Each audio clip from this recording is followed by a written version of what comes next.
All right, all right, all right. Good evening, good evening. Welcome back to the Real Precious Network. We have the Men's Forum this evening where we're going to get into some conversation about some videos that be lurking on these internet streets. We're going to do some reviews. We're definitely going to get into the Carmelo Anthony case. We know that that is circulating right now. And while it was not a public trial. They didn't have any cameras or anything in the courtroom. There, of course, there's so much talk around that subject right now. So we're going to definitely get into that. But if you are here, definitely hit the like button, share, subscribe. I need to send it out. I usually send it out on Instagram and all that good stuff. But I did not do that today. So if y'all would do me a favor and share it, I would greatly appreciate that. My co-host, y'all that are viewing in watch land out there, hit that like button, subscribe, and share. Let the algorithm know that we moving and shaking and grooving over here. Before I get to the co-hosts who are watching, how are my gentlemen doing on stage, Mr. R Payne and Mr. 3 a.m.? How you guys doing this evening? Doing good. Good. Yeah, I'm doing fine too. How are you? Tied. Okay. That's good. That's good. That's a good thing. If you want to know, I ain't gonna lie, I ain't gonna front. Okay, I'll be honest. A little Yeah, everything's cool. No arguments. I've been getting some good feedback from last night's show. last From night the was people that follow me. They really enjoyed it. I don't know about from your side. Mm-hmm.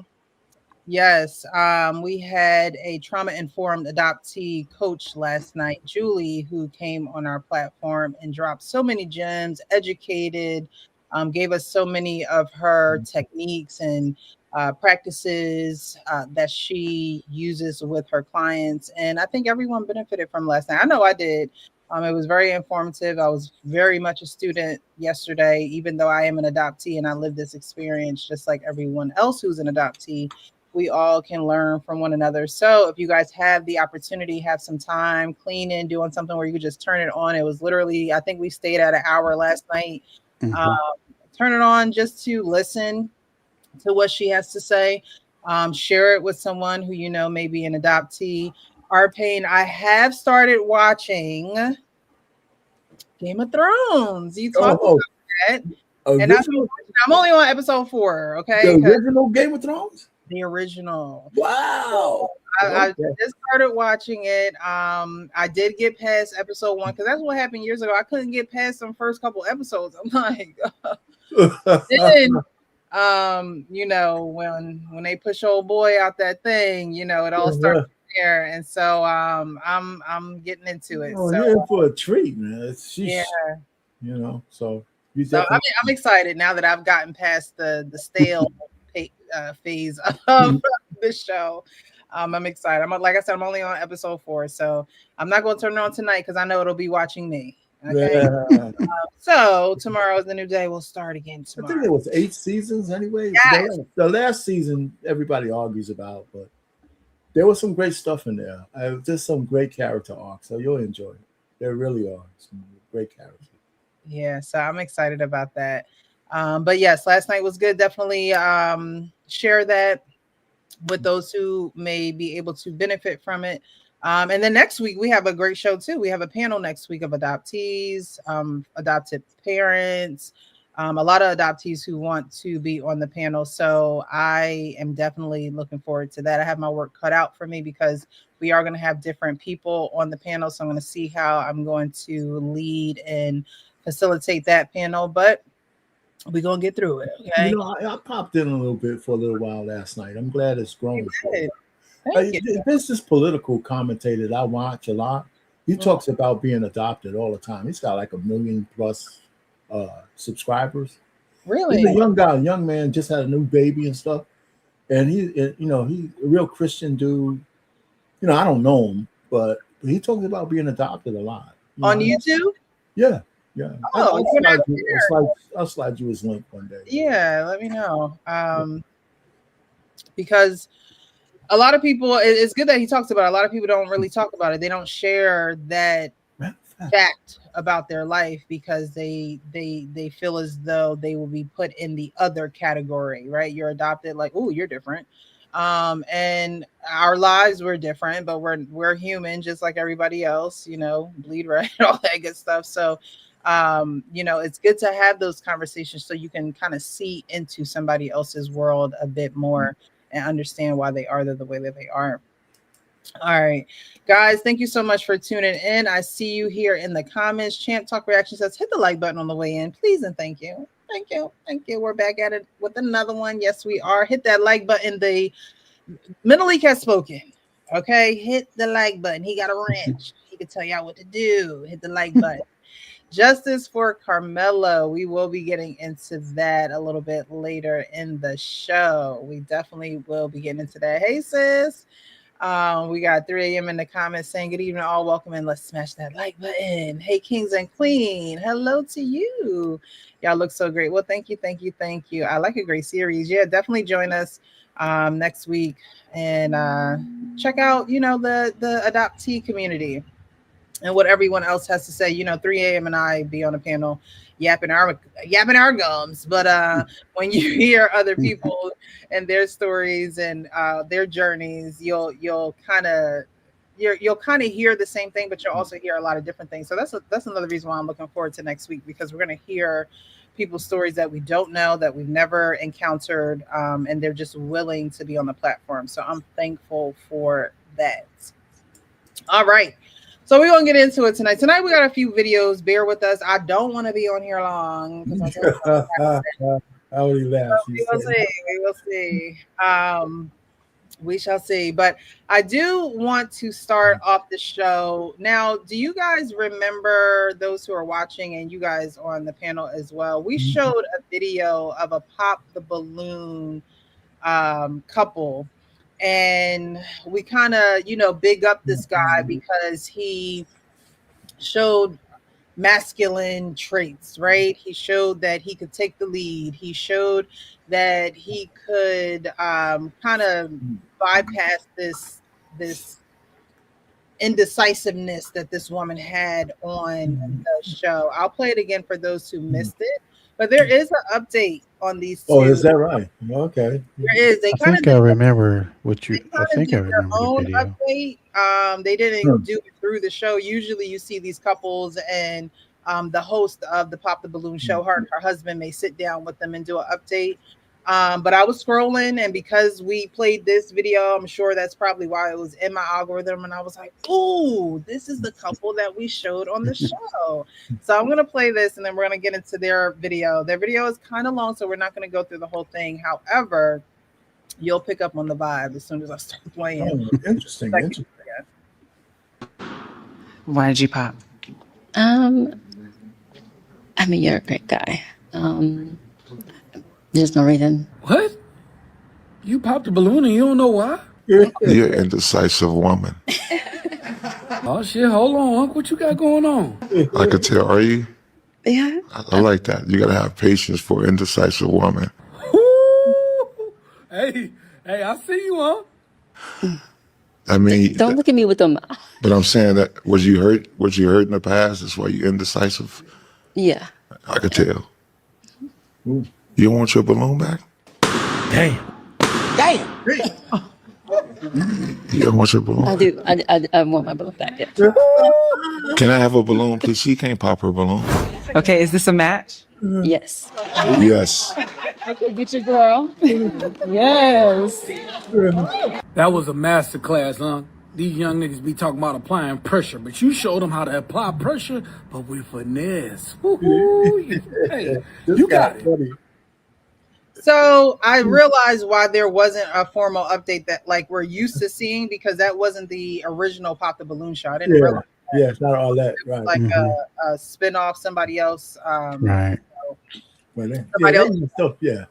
So, in that video, we had concluded, he saw a woman, he saw what he wanted. She didn't say no. She just said, I don't know why she popped, she didn't know why she popped her balloon.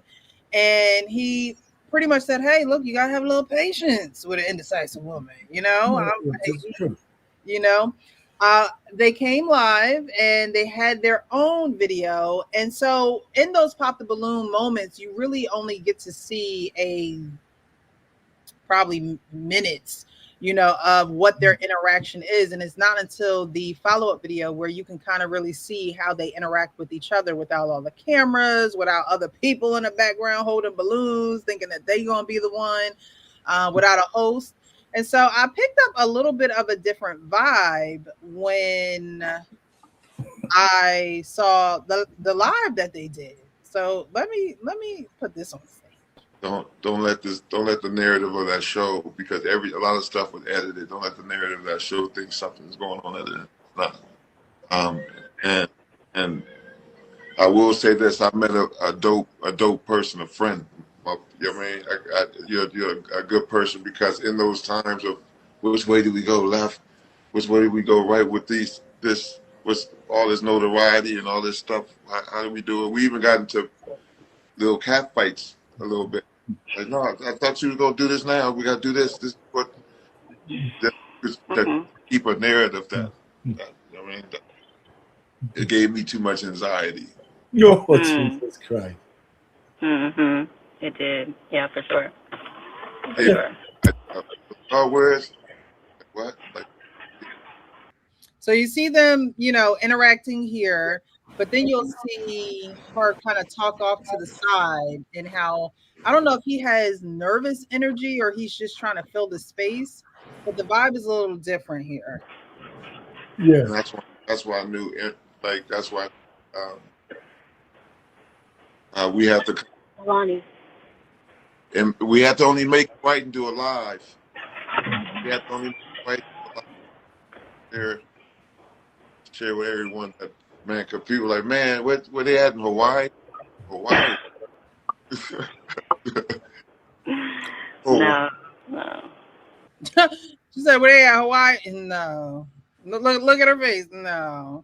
I have a feeling. I know, and I don't know whether she's going to start speaking, but I think I saw this. I didn't put two and two together. Well, there's the two. But I mean, he don't seem as confident. Go ahead, 3 a.m. Go ahead. Like, I'll come after you finish that. Go ahead. In my opinion, he's cosplaying for the TV. Like, he was trying to call her out, on her attitude, the way she was, which, I mean, he has his own right to do that. But like, now when he's talking to her, it's like he don't have that confidence like he did when he was on the camera. Right. Like, if you see how he's looking up, he's looking left, he's keep blinking his eyes, you could tell when people have those issues. And she not even saying nothing. Like, she's just like, oh, she playing with her hair, like, yeah. yeah, Alarm going off. What's going on? Let But yes, so me go. My bad. You go. I do. Listen, the brother on the show, he actually wrote a check his ass couldn't cash. That's what that was. That bravado and all that shit. And the reason the look on her face is because he sold her, and he couldn't follow through on all the shit he told her. So what we don't know is the things that transpired after the show. Right. And so I recognize about it. He sometimes it's kind of funny because when I met my wife, right, I said some shit to her to meet her that I've never said to a woman before. I thought I was on the top of the mountain when I talked to her, because my introduction was, I think it was legendary, except there was a check I wanted to cash. Okay. But I know that. So that's why I can recognize this. It's funny because me and the wife married for a long time. One day I started fooling around with her.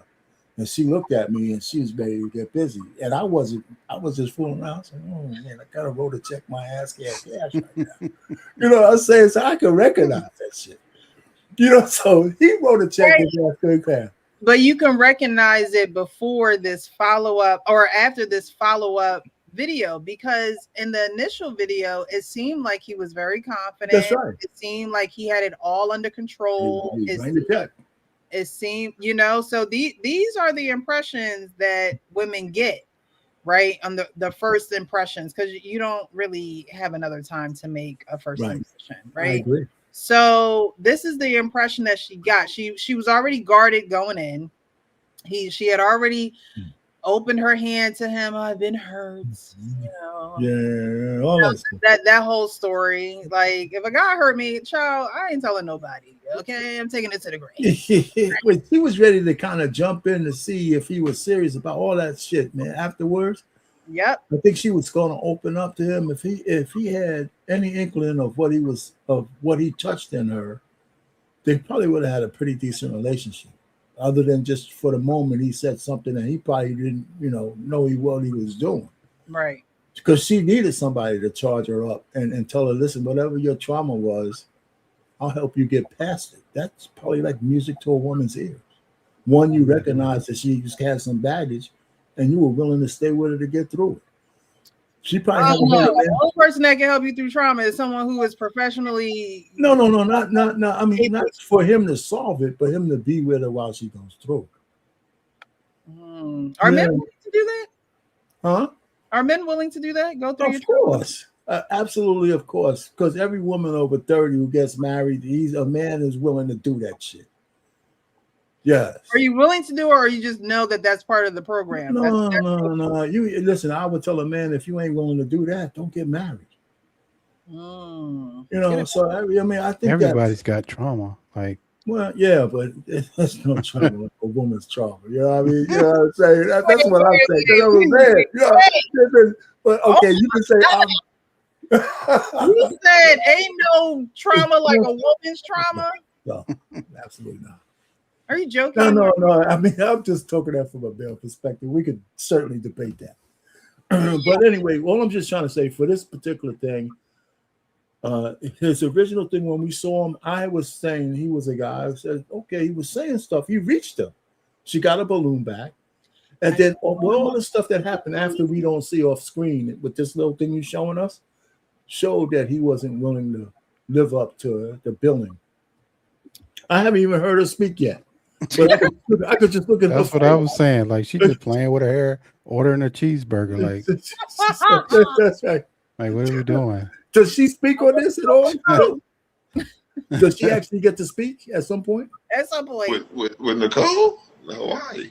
That's why I didn't want to tag you and stuff, because I didn't want to distract your personal. Right. I didn't want to traffic and stuff in your personal life, because dudes be thirsty, and even if for a second a dude think that you have a man or anything, men don't care about that nowadays. Kissable lips. Mm-hmm. That men don't care about that. Right. Men don't care about, like, sometimes if a woman can say, I got a man, it'll make a man want you even more, because the competitive nature. Mm-hmm. So those are the people you got. Those are people you got to, be worried about, like real talk, real rival in the streets. And I understand why you've been single for. How long you been single for? A while. Okay, you'll have to To me, I feel like it's definitely been a while because of, just the last situation I was in. So I'm gonna say, since March, to be real with you. So, yeah. March. Someone said in the comments, I don't know who it was, what did I do or what I didn't do? I didn't do anything. No, nothing at all. An amazing man. You didn't do anything. Just, hey, after that show, I checked on her, like, hey, you good? Because I know it was too much anxiety. It was just too much anxiety. And then someone in your family passed away. Right. It was too much anxiety. And I said, hey, man, I'm going to check on guys. Said, check on her and pray for her. Mm-hmm. There's too much anxiety that's coming in your life. And then you was like career change. And it was just, you know what I mean? And I think that's the best thing for you to do, is to focus on the journey that you on right now. Because these men out here, and if you listen, you know who I'm talking about. You listen, you're dipping. You can't dip in the oil over here, and then go over here and dip in the Kool-Aid, and you know what the Kool. You ain't tell. See, y'all making it hard for man out there that's single in the world. You're making it hard for man that's you'll be looking for people that want to be happy and be because these women, man, you know how many women be saying, hey, after this man, I ain't messing with men no more. I heard this girl say that. I said, you 24 years old. You got your whole life ahead of you. If you done with man already, because man making it hard for a lot of people. Even women making it hard for a lot of men. You got. So again, he talks a lot. Okay, I want to get to. That's an understatement.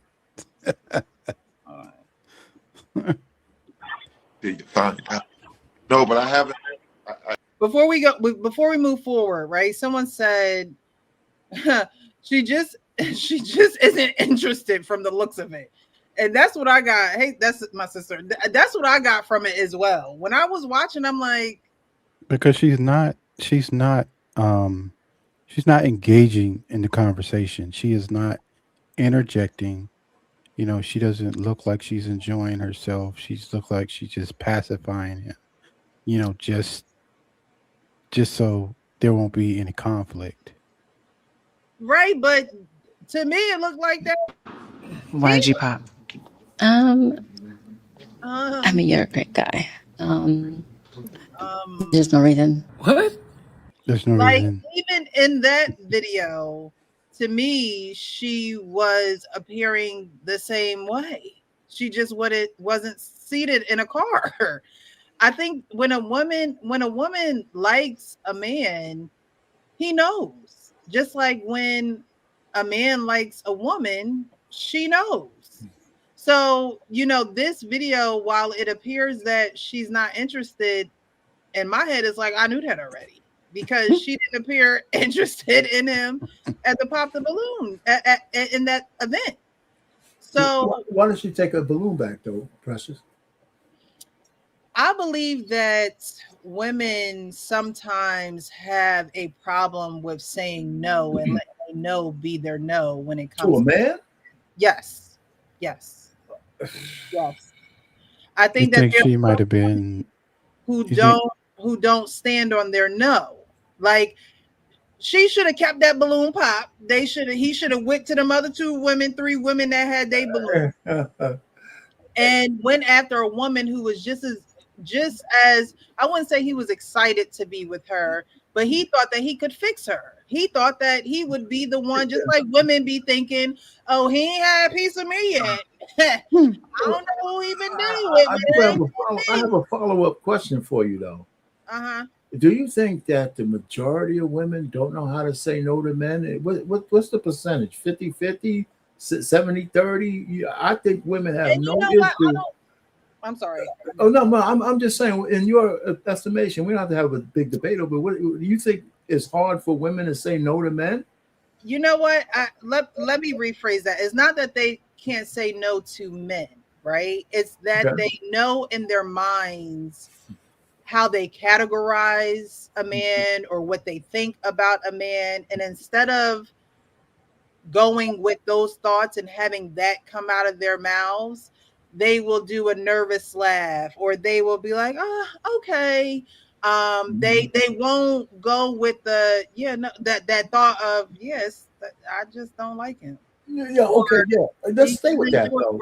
So, or it's more so that not necessarily can't say no to a man, but can't stand on how they can't close the door the way you're saying. But let me put it to you this way: the fact that they don't close the door in that circumstance with just these 2 couples, meaning that maybe she was second guessing her no, and which is okay, right? And she says, okay, I popped my balloon. Now that he's talking to me, maybe I'll take a second look at it. I don't know if there's anything really wrong with that, whether it's a woman or not, because I agree with you. If a woman likes you right out, then she wouldn't have popped the balloon. Yeah, because I was going to say there's a lot of relationships both sides, where the initial inclination was that maybe we wouldn't pursue this, but when people did, and they gave each other a little bit more grace and time, they found out that they would have missed on something good. That happens too. True. Yeah, Uh, because I was gonna say, maybe she thought that, because he challenged her a little bit, with her decision, maybe she thought that there was more there. More to him than Yeah, yeah. And he maybe proved that her initial thought was right. He was not there, you know. because, like, I mean, it was like he was like in that second video, he was just talking and talking, and like Yeah, I said, she playing with her hair, she ordering Burger King or whatever she ordering. She not being attentive to the conversation, and that is the whole problem. And he's that closed. means, yeah, He's and locked she don't out. like him. He is And definitely locked out. and if y'all were listening to what he was saying, because it's easy to tune him out because he is talking a lot, but I listened to what he said, and it seemed like she had a lot going on around that time in her life too. Someone had just passed away. She is a career woman. She was traveling a lot.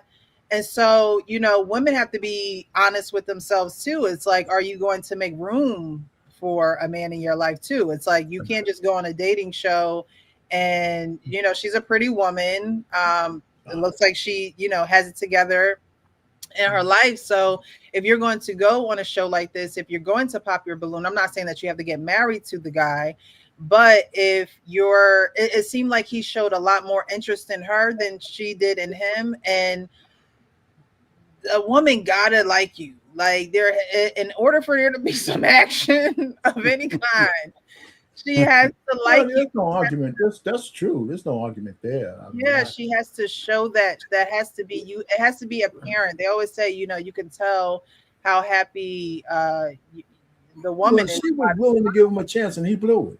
No, and the fact that she was busy, I hear women talk about that. Listen, when you get older in life and you're still in those formative years, everybody's busy. Mhm. And that's what you're coming in, that you got to like the person to make that kind of time, whatever that time is. Yeah, because if you like them, there is no busy. Right. Yeah, I'm people not busy. look. I'm gonna tell you, people make time For what for they who want to they make want to time. be with, Right. No and doubt it about don't matter. Like, it don't matter how many businesses you got or how many jobs you got. If they like you, they're gonna make the time to say, "Hey, I can't talk right now, but let me get back with it. That's you," or right. something like that. To have the decency to say that. At least. Yeah. Yep. Hey, what's going on, Melanie? Yeah.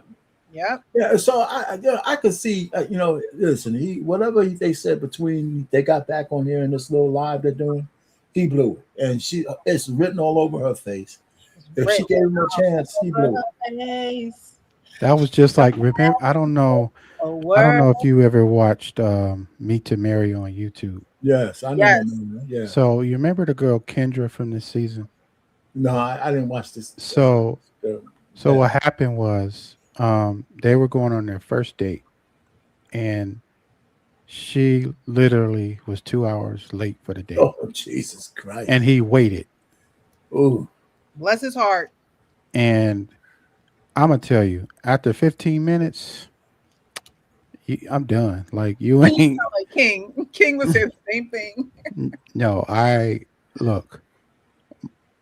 My time is valuable too. Like, okay, you're at work, but then like she wasn't communicating that with him, and like he was just sitting there like, oh, I'm happy she's here. Like, no, you look like a retard waiting for her for 2 hours. what did he say anything when she got there? That man was Not really. Like, he was just like, he was. I think, one, he was surprised that she actually picked him, to go out on a date with. I don't think he had really been with that caliber of woman before. Even though he has the height that most women want. He I, was like I, 6'7". I gotta go back and watch that one then because Yeah. what were you caliber of woman? Yeah, I was going Well, to say, what's the calibers? well, I mean, he thought that she was very pretty, and he was telling his sister, he was talking to his sister about her, and just the way that he was talking about her, he felt like she was a really good woman, but like when he really started dealing with her, that kind of went out the way. But she didn't So respect what did he feel like after he started dealing with her? Man, Was it just listen, all looks? Was the way her attitude, the way she was acting, and she talked about this security thing at like in the reunion, but like she was not explaining what that meant. She was like, "Oh, I don't really want to talk about it right now." So I think she was recently divorced, and I think she still has some past trauma from her divorce. Oh, Jesus Christ. Yeah. more trauma? Yeah, well, let me just say, put it this way: if I think she lost respect for me, this fool's still waiting for me after 2 hours. Yeah. I mean, 15. You got 15 minutes. Let me tell you, 15. if I was still there after 2 hours, it would have been only to tell her ass off. 2 hours. And I would have been maybe 3 martinis deep by then. So no, listen, I think there had a bit of modicum of respect because he was still sitting there. The fact that she showed up is something, and maybe that was for her own purposes because she might have wanted to stay on the show, and that kind of stuff, So, but still, man, I don't know, but That's a long time to be yeah, waiting. that's a long time, man. No. Let you one time over by my job. So he met her one time. Okay. They had the pop the balloon, and now he's saying when they met up. We was talking about now. Where do we go from? How did we? You know what I mean? I ain't know it was going to be like this. I woke up and you send me a link to another person. It was like he was like $3 million like that. Then another person. And I was like, oh heck. And I saw comments on my way in, your way could be damaging, especially when you gotta keep it low for it. I'm gonna answer her question. I'm not gonna say I'm not healed. I'm just gonna say I'm still going through that healing process. And with my grandmother. She won't say that she's not healed, but then she says she's going through the healing process, which to me sounds like, a healing process is, is anyone ever really fully healed? I don't think we walk around saying that we're broken, but at the same time, be honest about what it is. You know what I mean? If you are going through that healing process, be honest and say, I really can't make room for anything else in my life because I'm focusing on other things in my life. Oh, is she talking about healing from like a relationship, or because I know that he had mentioned that someone had passed in her family. So was she's she getting talking ready to about? talk about that. My grandmother just passed. Even then, even still, listen, man. You know what? The one thing I could relate, and anybody at his age, you could relate to somebody about their grandparents passing. Mm-hmm. Who doesn't that happen to? Right. So I'm just saying, even with that, I said, well, you know what? Anything I can get you, what's the funeral, blah, blah, blah. How close you were. That's a whole conversation piece. And this is 9 minutes. We're not going to listen to the whole thing, but Arpain, I think he did do that. She calls him a wonderful man. He was there. She says he was there for her in her time. She just don't like him. That's what you're going to tell She just don't like him. How many times did we gotta say it? How many times do we gotta say it? She doesn't like the man. Exactly. You can see it in her eyes too. Like him. All right. She don't like the man. He could have probably bought her a mansion, and she still. I'm still going through the healing process. I think, and changing careers and finishing up my master's degree kind of put a hold on some stuff. So that's the answer. I am talking. So I guess you were talking too much, Eric. couldn't You do. talk to the kid because I get popped in the mouth. Oh, Jesus Christ. You I came think we from had the enough. suburbs. You We was, had I enough. don't know where you was. I was, It's hard to watch. I was Yeah, he got enough. there when my mom popped You know one thing, Precious, to get that that I'm probably experience. talking over this because I think we had enough. When I hear women talking about all this other shit, we come to the conclusion she don't like them. She don't But like every woman in her position, and I'm gonna say this, and I'm not gonna, get, but she's got a maintenance man. She already has a maintenance man. You know, if she ain't gonna make a new relationship with this guy that goes forward, she's already got the guy who could come in and get the cobwebs out, and so she can do all that PhD and all that shit. You know, most women have a maintenance fucking man. It's just as true as I know if I was a fly on the wall in every woman's who's been sexually active back room. It's just true. Not the back It's room. that one guy she trusts, no matter what he's doing. You call him, hey, Joe, listen, man, I got an itch that I need to have scratched. I trust you. Just come home, take care of it, and get the hell out of my house when you're finished. I might give you a hamburger. I don't know. But, so all I'm just trying to say, there's no way she don't have a maintenance man. And I could dig that. Mm-hmm. A lot of women do. A lot of women do. Yeah, she just don't look like she want to be bothered. Well, but be bothered with what? With him. I mean, with him, but I'm just Yeah. saying, a lot of those kind of women, if you go for a PhD, your grandmother just died, you got a new job, you're moving, listen, you get pent up shit. And at some point, you're going to want to, if you were sexually active before, at some point, you want somebody to relieve all that pressure. So she's calling up Tyrone. You better call Tyrone. And he's going to come through, no matter what he's doing, he's going to come through. He's low cost or no cost at all. Maybe a meal, maybe a soda or a beer, whatever the hell it is. It's just, I don't know, man. I've lived long enough to know that in the meantime, in between time. Okay. And for women, that's a lot cheaper than men, by the way, to do. You're halfway pretty. She don't have to pay a gun. Y'all,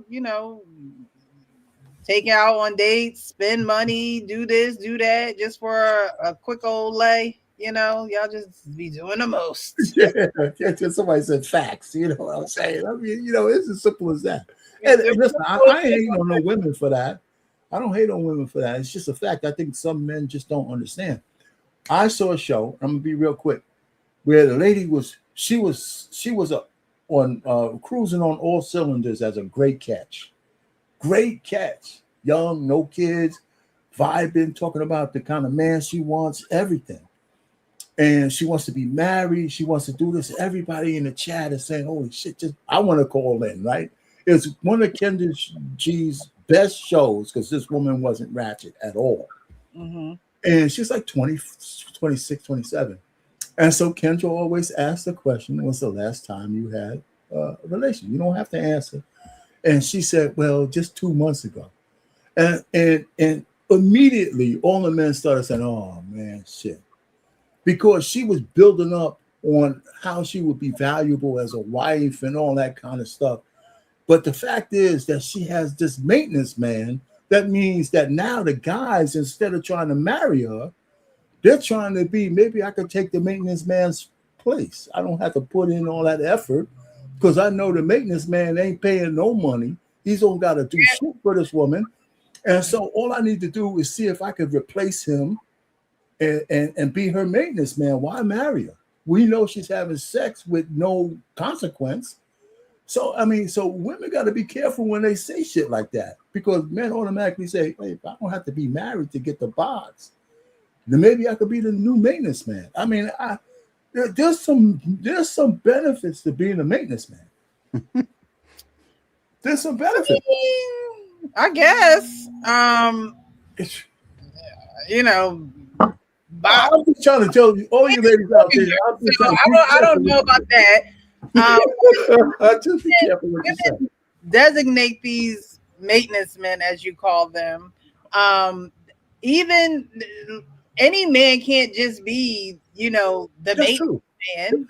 So just you got to be selective. try to think that, oh, I'll be the next maintenance man, or I don't have to marry her. Every man can't be the husband either. But if I got to go for one of the two, if I know she likes maintenance men, so here I am trying to marry her, and I'm courting her, and I'm doing all this stuff, and she's got the guy that she could call to come over and take the itch off. So why am I putting all that effort in? Well, that's just like women who know that when they're talking, when they go to talk to a man, there's probably another woman somewhere around. Because but women aren't men. Women aren't men. Men are not women. We don't look at it the same. I know we try to, but we don't look at it the same. Right, because but most men are the ones most of the men are putting out his resources and everything to get to know the woman. Women ain't putting out those kind of resources for no man. I understand what you're saying. But at the end of the day, there's, unless someone is living in a bubble. Oh, you're right about the fact that he might have somebody he's got to leave just like she does. Yeah, you're right about that. I agree with that. Think that, people are just green and, there's no life going on. No, but you're right. I mean, we don't have to segue into that, but you're absolutely right. It's just the way you look at it a little bit differently. Maybe it's a double standard, or it's a different. Yeah, like y'all look at it. Sometimes I think men worry about other men in this woman's life as if he put a ring on a finger, or as if he asked her to marry him. It's like, why are you worried about? We ain't worried about that. We're worried about that. We don't worry about other men from that fashion. We only care about the other men is if I have to pay more for you than he did. Well, how you know how much he paying? Listen, the fact is, I don't care. It just seems that if I can only measure what I'm putting out. If somebody else could come in and get the goodies, I don't know how he's doing it, but if he's getting the goodies, as far as I'm concerned, he might be getting it cheaper than me. And I want to compare notes. Do you got to take her to the movies? What you got to do? He's you know what? Every so often she gives me a call. And maybe you falling down on the job, brother. So all I'm just trying to say is it's not that we care about the other man. We're just wondering if we're paying more than he is for the goodies. Yeah, we put out the resources. Pay a prostitute if you worried about the prices. I'm sure she got a price sheet. She don't have to be a prostitute. Just in regular going out with a woman, the man carries the list, the lifting of the resources for having a girlfriend. It's not on the woman, right? I take you out. If I'm traditional, I'm paying for everything.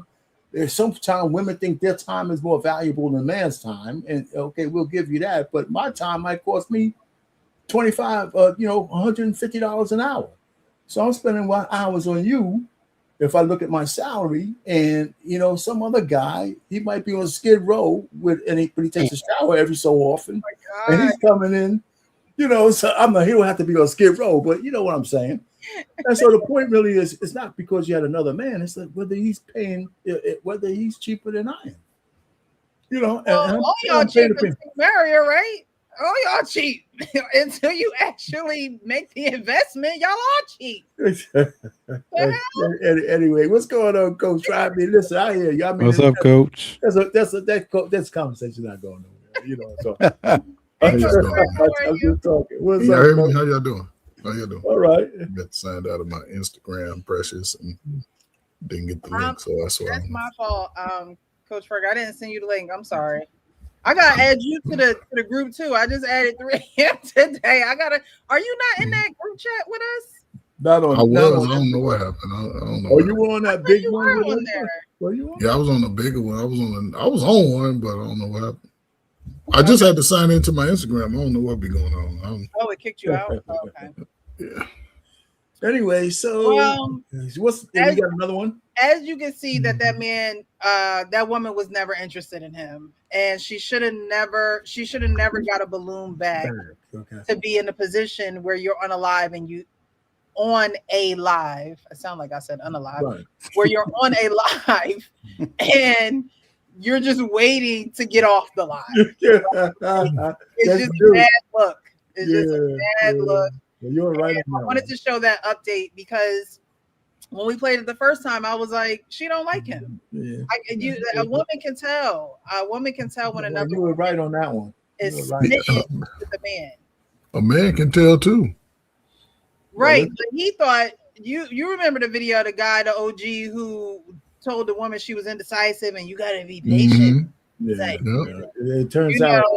It turns out she didn't like him. She was going through a lot. He wanted to talk the entire live and she just wanted to get off. And it just was so uncomfortable to watch. Like it was just a mess.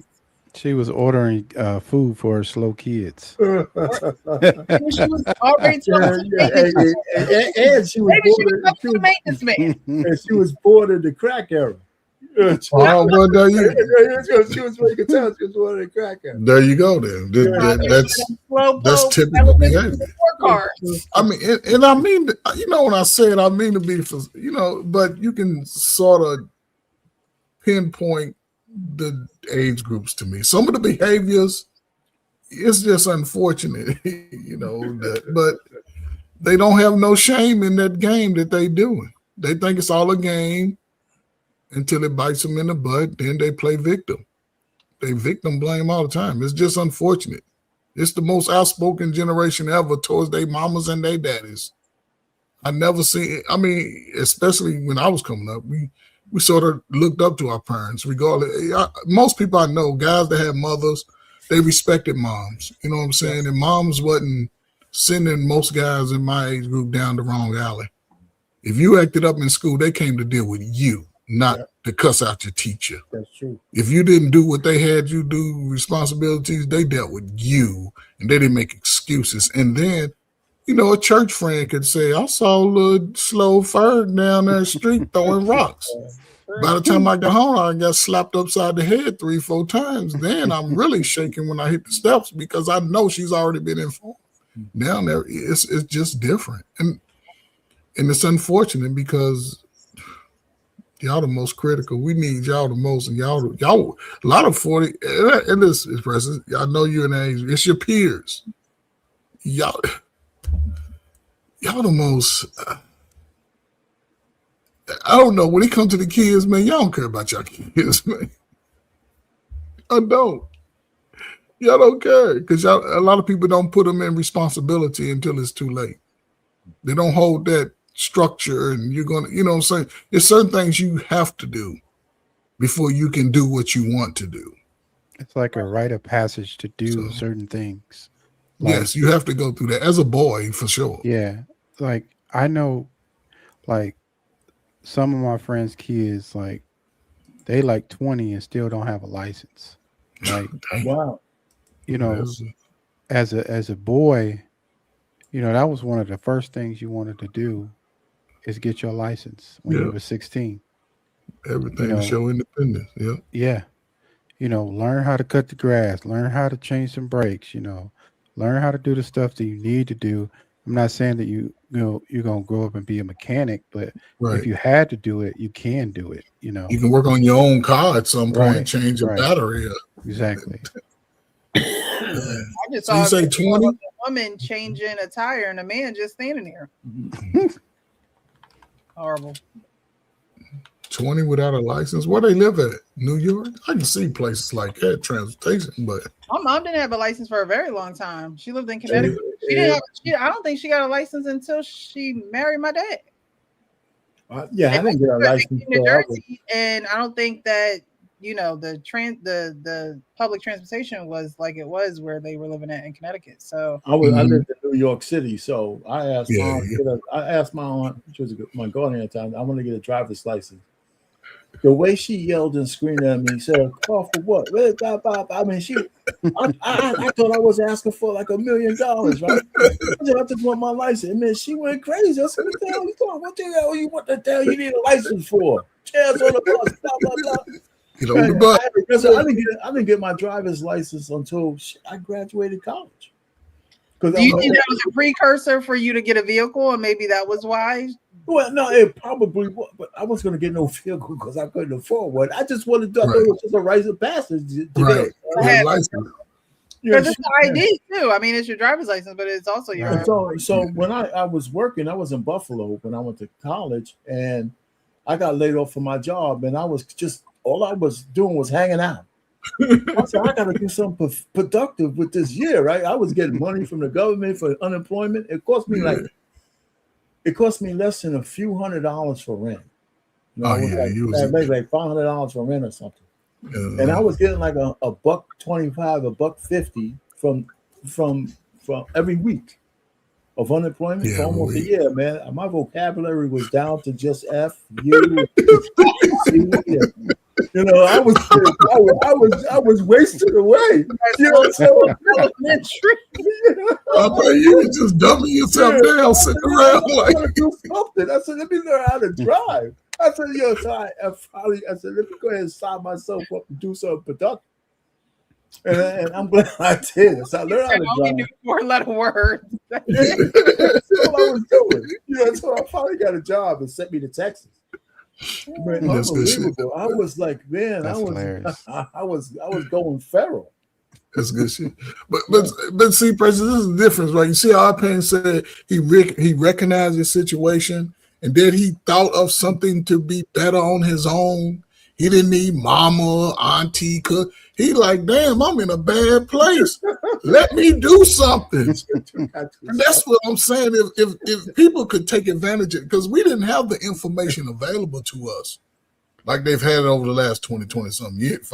I say 25 years. Last 20, give it 2000, since the 2000s, the opportunity wasn't afforded as much. We had looked forward to a summer job, 6-8 weeks, and a lot of people that didn't have two parents, that's how they made their living off of that, right? But they valued it. They just didn't go. You didn't see them buying stupid $300 shirts the first check. You know what I'm saying? You might take your $300 and you get you 2, 3, 4, 5 outfits.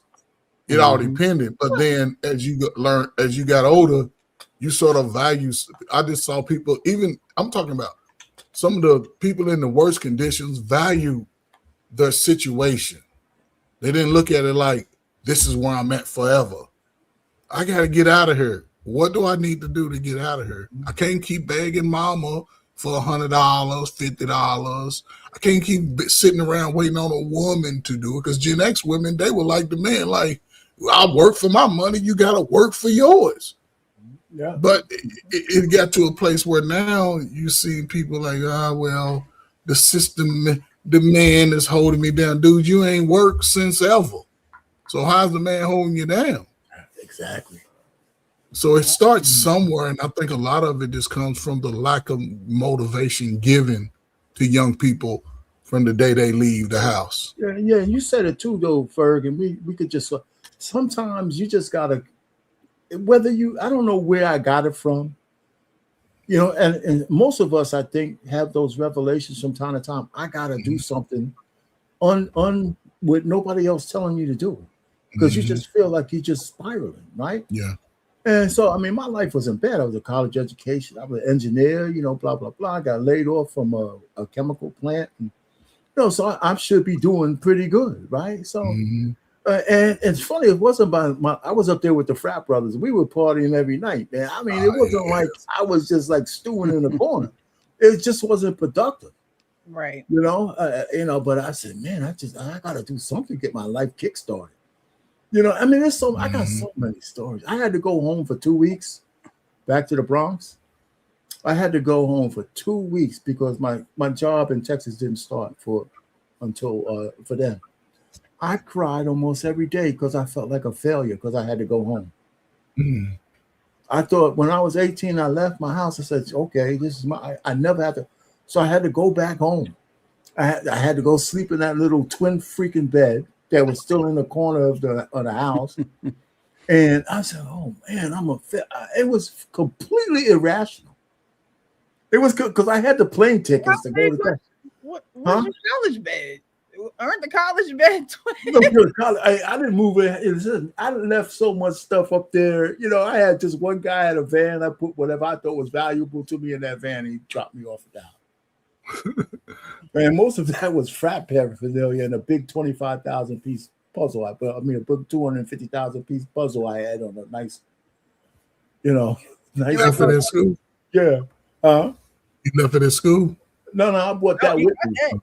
Yeah, I kept that in my diploma and about it. I mean, I was hey man, those were the days. We'll bring back those kind of days. I paid the guy a few $100. Right?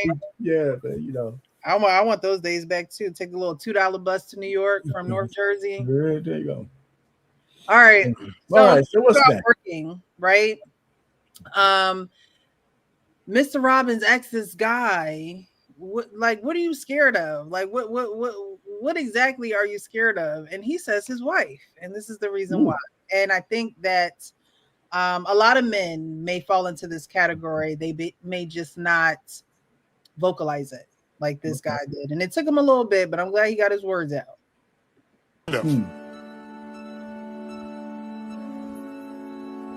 My wife.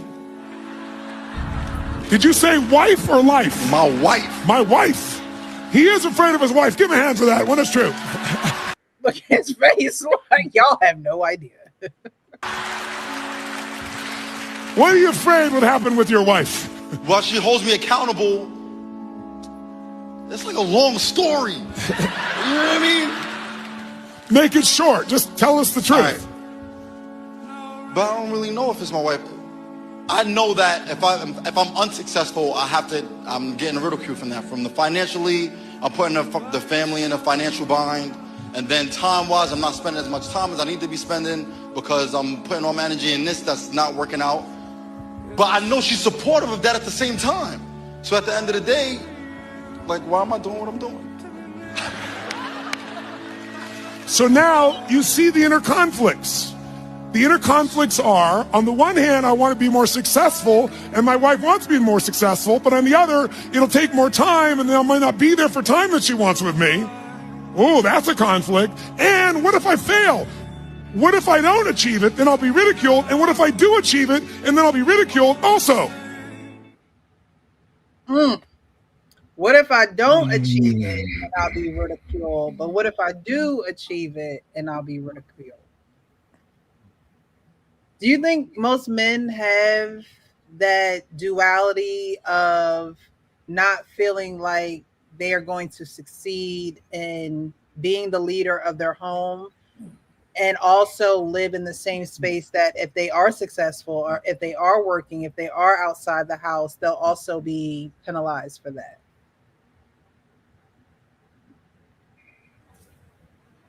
Don't all speak at once. No, you gotta have a plan. What's okay? Go ahead, 3 a.m. Go ahead. You gotta have, like, you're not gonna be successful out of osmosis. Like, you gotta actually have a plan for your life. It don't matter if you're married or not. Like, if you gonna go to school, you're gonna say, okay, if I want to be an engineer, or if I want to, whatever the career field, you gotta have plans for after you graduate. You gotta have a plan on what you're gonna do. You can't just expect that a job is just gonna land and you're gonna land that $100,000, $200,000 job and you ain't put in no work. Like, it actually has to make sense, and you actually have to go in a career where you're actually gonna make some money and not just doing a liberal arts degree. Okay, so a plan would eliminate those feelings. I think I think it's the kind of woman you're with too. Like, I don't think if you're trying to succeed, they're going to ridicule you. I mean, that to me, that's a bad person who is not really there for you. Like, they don't want you to fail. And so I think they're going to try to they're going to try to help you in any way they can. If somebody's ridiculing you because you're succeeding, then that person is ungrateful. Well, are they and I'm just asking questions here. Are they really ridiculing you because you're successful, or are they not realizing the time, the work, and the talent that it takes for you to actually be at that point in life and not realizing the reality of that? A lot of people who experience that are people who marry military, they're military spouses, right? Mm-hmm. The military men and women are away from their families for a very long time. can be for a very long time. And I don't think that that reality sinks in for the spouse that's home, because they just hear, okay, military housing will be paid for, this will be paid for, that'll be paid for. But when reality hits and the day to day norm sets in, that schedule sets in, a lot of those spouses are like, well, I know he has a job and I know that he's out working. I know that he's out providing for the family, but don't, I, I don't feel close to him. He's never here. Or when they come back, I just saw a video of a woman who said like she doesn't even have the desire. Now she has deeper issues as well, but her husband was away for a while for work, and she's like, I don't even have the desire to be intimate with him when he comes home, and that's scary. So there are, and not just military, I mean, you have doctors, you have nurse, like people who spend long amounts of time away from home. I don't think that the reality of what they're doing and their sacrifice, because it is a sacrifice not to be home. I mean, it is a sacrifice to be away from your family for extended periods of time because you're providing for them. But I don't think that the reality is perceived in that manner. I think you got to be a strong person to be with somebody that's in the military or somebody that's like a doctor.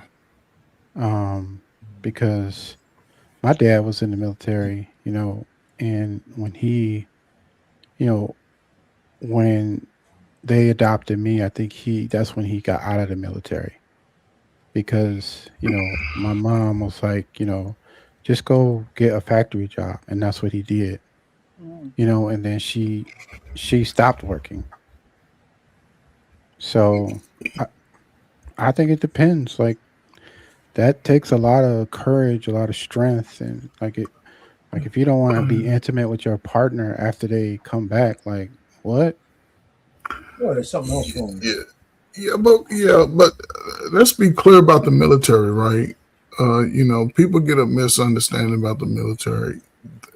There's certain jobs that you will be gone for a period of time. Not most jobs are military are 9 to 5, off on weekends. 90% of them, right? When you get into your infantries and your artilleries, they go out on missions and, fake missions for 3-4 months out of the year. 10 days here, 8 days here. They do rapid redeployments. They hurry up and be gone. But most of them are home by 5:30 after the reveille. Typically on every base, they blow the horn. People go home, right? So I've seen cases where when they go to deployments, now this is where it gets tricky. And this is where I don't feel like I don't want to have her, because a lot of these times when these people know that their loved one is not able to catch them in what they do, the real them typically shows up. They go out and they're looking for 3 a.m. to just come through. They looking for that. These people look for that and they get caught up in it because they're not thinking about, I have a family. And just the fact, just to the video, I don't think she was in love with him. I don't think she was. I think she was there because of the convenience of him doing what he is ordained to do. Because she's putting pressure on him, knowing what it takes for him to be that person. It's like you're putting him against a rock in a hard place. Yeah, I need you to make me money and lead the family, but you gone all the time. Which one you want me to do? Because I'm sure she was working before. She knows what it takes to work. So I think a lot of people get lost and they use kids as an excuse, but we see the learning standards of children, regardless if they homeschooled or in school. Them suckers are slow. But again, it's just unfortunate that this man, who I assume he's committed to his marriage and trying to make everything work, he's still not getting the, sometimes what I've seen, guys need a pat on the back now. I tell my wife, my parents gave me enough pats on the back. I don't need you to pat me on the back. But I do like that she shows that she appreciates me. Mm-hmm. I like when she go in there and you want a cobbler, you want this? She asking me, I'm turning no. You know what I'm saying? Because she's trying to give me something that I could do for myself, but it takes a weight off of me. Knowing that I got something good to eat, knowing that I can say, hey, could you come here and rub my back and just, could you, if, you know what I'm saying? It's just a difference. And if you have to go through that as a man and you're trying to be out in the world, support your family, and when you come home, you ain't did enough or you ain't here enough, then that's a problem to me. I wouldn't recommend any man. If you're in a relationship, I would just leave the relationship. I wasn't that type of guy. I'd be like, you get a no call, no show from me, especially, but you have children. We want to, provide for our children.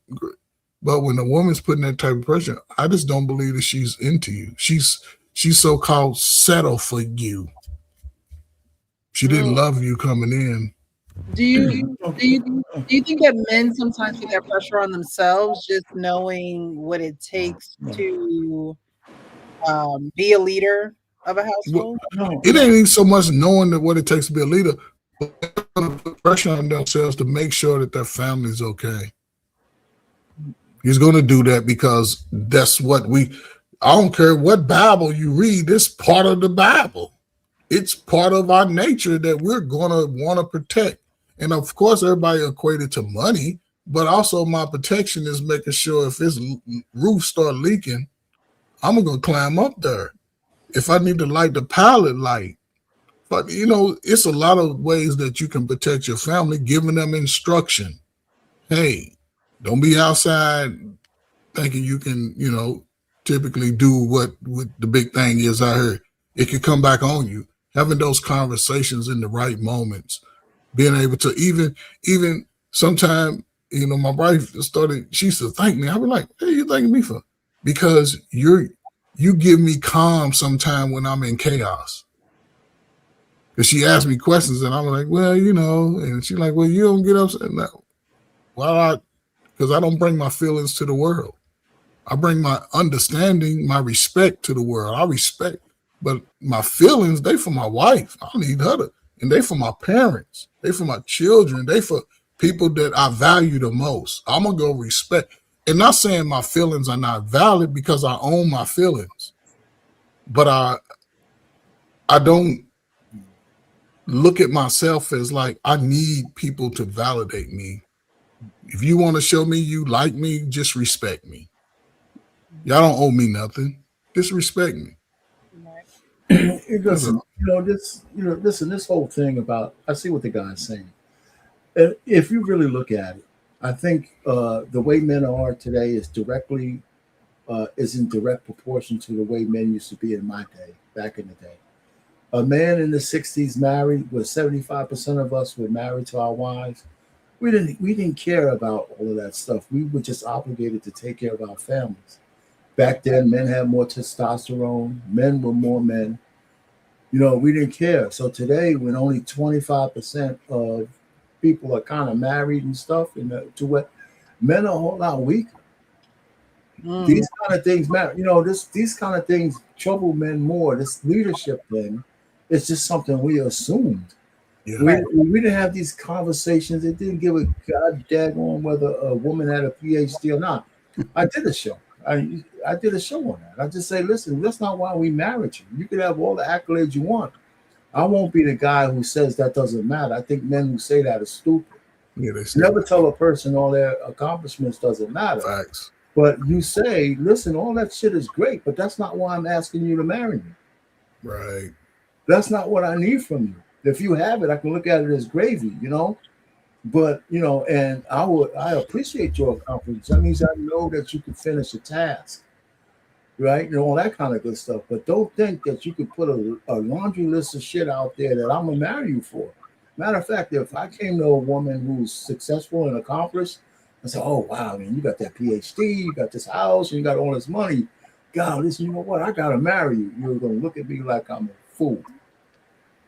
So the truth of the matter is that's not why we marry the women we love. It's not. And that's why you'll see a man who has $1 million, if he gets enamored with a chick who's a checkout girl at the Q-tip, he's gonna marry her, which is a mistake, but he'll do it. So anyway, I'm just saying, so back on this guy, I can see his dilemma. I can see the way he's fumbling. He's fumbling with the words and all that kind of stuff. There are women who put that kind of pressure on their men, who say, "I want you to go make it because I want this kind of lifestyle," and then come back and some other side will say, "You're not spending enough time with the children." I just saw a video where a woman came on TikTok and says, "I can't stand to see my man relax. Oh God! If he's doing stuff, if he's busy and all that, I'm happy. But as soon as he sits down on the couch to relax, I get anxious.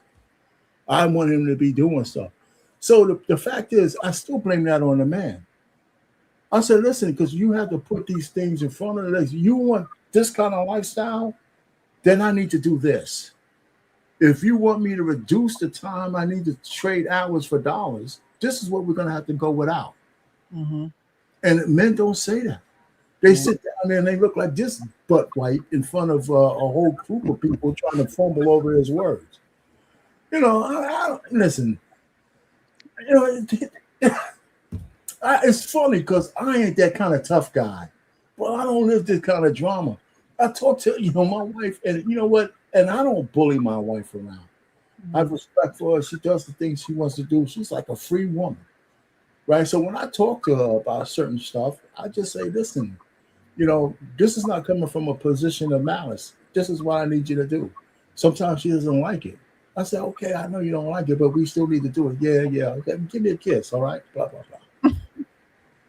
Because and then we move on. Mm-hmm. And that's when you need something from me, don't be afraid to ask. "Well, I know what you're going to say." I said, "No, you don't." It's like that guy. Remember the guy that was asleep in his car? Yeah. And the girl came out and said, "Why are you sleeping in the car?" And he basically told her, "Because I can't, it's not peaceful." And she went around and tried to unlock the passenger side door. Get in and then they actually ended up getting a divorce, or I saw some follow up to that. Yeah. I think they were also scamming the people too. Because I thought they were content creators. Yeah, real life. Yeah, I don't know if it was a skit or not, but I mean, I think I saw them in the kitchen together or something coming up with something. But the point is still, even what you just said, 3 a.m., that guy sitting in his car because his wife didn't give him peace, he's still an idiot. Because if your wife ain't giving you a peace in your own home and you don't go correct it, you should be in a car. I'm not going to spend my house paying the mortgage, and I'm afraid to go in there because I got some hyena in there telling me I'm not going to be at peace. There will be a reckoning, and men don't want to do the reckoning. And you don't have to be a tough guy. Don't get physical. Say I'm gonna hurt you. No, yeah, you ain't got to. You can't live like that, and too many men do. Too many men do. Oh, my wife this and this guy. This is a good video because absolutely the guy was afraid of his wife. Yeah. I don't even know how a man forms his lips to say I'm afraid of my wife. He said it, and it's almost like he didn't know what to say, but I think the right things did come out. Yeah. For him to say. Wow. Because you have to, sometimes you just don't know what words. Coach for looking at the game. Wow, that's great. No, man, they done came back and cut it to 10. They getting ass. They cut it to 10. They cut it to 10. Yeah, it should have never been that bad. Well, we'll see. They over here watching the game. We missing out on the game. I'm not watching. He is. So don't. But yeah, I think that what he said needed to be said because I think that there are a lot of men who feel that way, and they're probably younger. you know, they're probably not seasoned men, or even probably men who came from that era. Like our Payne said, like men were just men. Like you just knew that you had to work and take care of your family. So there was no complaining about it. There was no, how am I going to do this? You just did it. And I think the men of today, because they probably were raised single moms, maybe dad left. There could have been deaths in the family in which, you know, life took their parental figures away from them early. But at the end of the day, men got to work. That's what y'all was cursed with, working. Okay, and we work too. We ain't we ain't skate free. Somebody that don't work don't eat. That's the motto I go against. Okay, if you ain't working, you ain't eating. Except for unless you're a child. All right, and even they gotta work. Okay, they just not working for wages. They're working for other things. But I wanted to play that to see, you know, what you guys' reaction and what your perspective would be on that, because I think that a lot of men do go through that, and they do actually need someone to talk to about that, because if not, it turns into unaliving people and, you know, not being able to deal with the emotions and the pressure that it takes to take care of a family, and now you taking them out, you know. So I think that probably needs to be talked about a little bit more. I don't know if, is it still mental health month, or was that last month? Are we still in it? We still in it, Precious. We in it for the rest of the year. But though, Precious, let's put this. I just want to say one thing. There's a long valley between a guy going from 0 to the 60 that you just mentioned. Right. Most men don't go nowhere near that, but it does happen. Yeah. Don't go nowhere near. Well, to unalive some woman because of his inability. I mean, there's a lot of room in between a man being like that guy and him going scorched earth to be like to do something bad to his wife.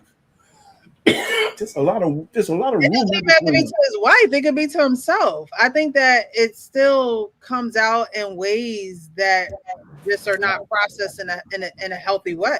You're not wrong, but there's a lot of daylight. There's a lot of traveling to do, because most men don't do that. Right. You know, and most men who live those lives of desperation don't do that. Yeah. They just go out into the sunset being desperate.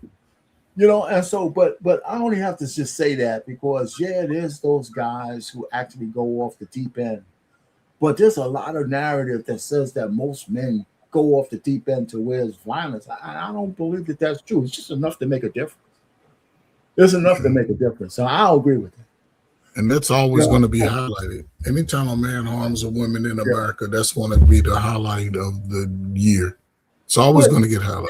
But most men do. A lot of men do live a life of quiet desperation, and it's usually quiet. It's usually quiet. It's very quiet. But that's what I'm saying. That's why I think that the conversation needs to come out more, because I agree with you. Men will suffer in silence, and then one day it could get real bad. Yeah, but go ahead. Really quick to this dynamic, what you just said, right? Having the conversations more. YouTube, in a sense, has brought that out of men, right? It's helped with that. But right now they on phase 1, and phase 1 is the woman. That's the phase. What do you mean by because men, like men suffered in silence and didn't speak about the issues that they would have with women they were with women they were trying to be with. They didn't speak about it, and YouTube has brought it to the forefront now. But there has to be an elevation or evolution of men who they've experienced it in their real lives. They're vocalizing it now. Now the evolution of it is in the prime of your adult life. What are you going to do? Because now you know what the expectation is, not just from women, but from other men. To be a top tier man, there's an expectation from other men. Cool. So what are you going to do in the prime of your adult life? You're starting to make good money you wanted to make. We all this, we all that. But what are you doing now as a man? So when you represent yourself to the world, How are men outside of your comfort zone respecting you? And now there's a new look of woman that you're privy to. How are you showing up for those women? Just because I got the money now and all women is shit, they ain't this, and black women to do that. But if I done already been through that on the other level I was on. But if I'm on another level, I'm not looking at those same type of women to waste my time and resources. I'm going to the top tier, and I'll just decipher it through that little batch of whatever, but I'm going for the best pick. But we'll see. That's all I'm saying. We'll see. Because dudes are complaining too much. Well, all right. Single, good dudes. Okay. So why are you still looking at Saprita with the big? I don't know. It's a lot of women that are classy with big booties. They just don't show it outside that much. You got to get them in there and get them moist, and twickle them. You gotta break them down, man. Sisters ain't, it ain't like grandmama there. I mean, sisters are a little rough on the edges. So they didn't grow up with a father. I hear you, man. So, but I don't pity the guys that's out there.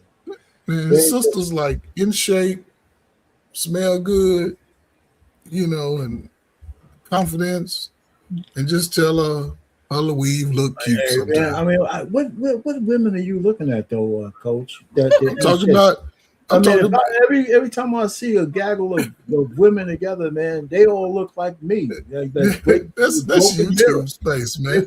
I'm just saying. What are you talking about? Where you see all these? I go outside, man. Every Sunday, man, I go to his park, man. I didn't ask you that you don't go outside. I'm seeing women like in shape, beautiful ass women you talking about. But they don't. They like. Okay, let me ask you this: when last time you been to Whole Foods? You got a Whole Foods? Yeah, we go to Whole Foods and I get it delivered to my house. I ain't going to. Oh, okay. Go up in Whole Foods on a Saturday, right? You see a lot of women who really. I might have to take that assignment. I'm gonna go to Whole Foods and see how many. Yeah, this ain't got a couple of. Last time I was to Whole Foods, there was a lady in a chair, like trying to fit through the door.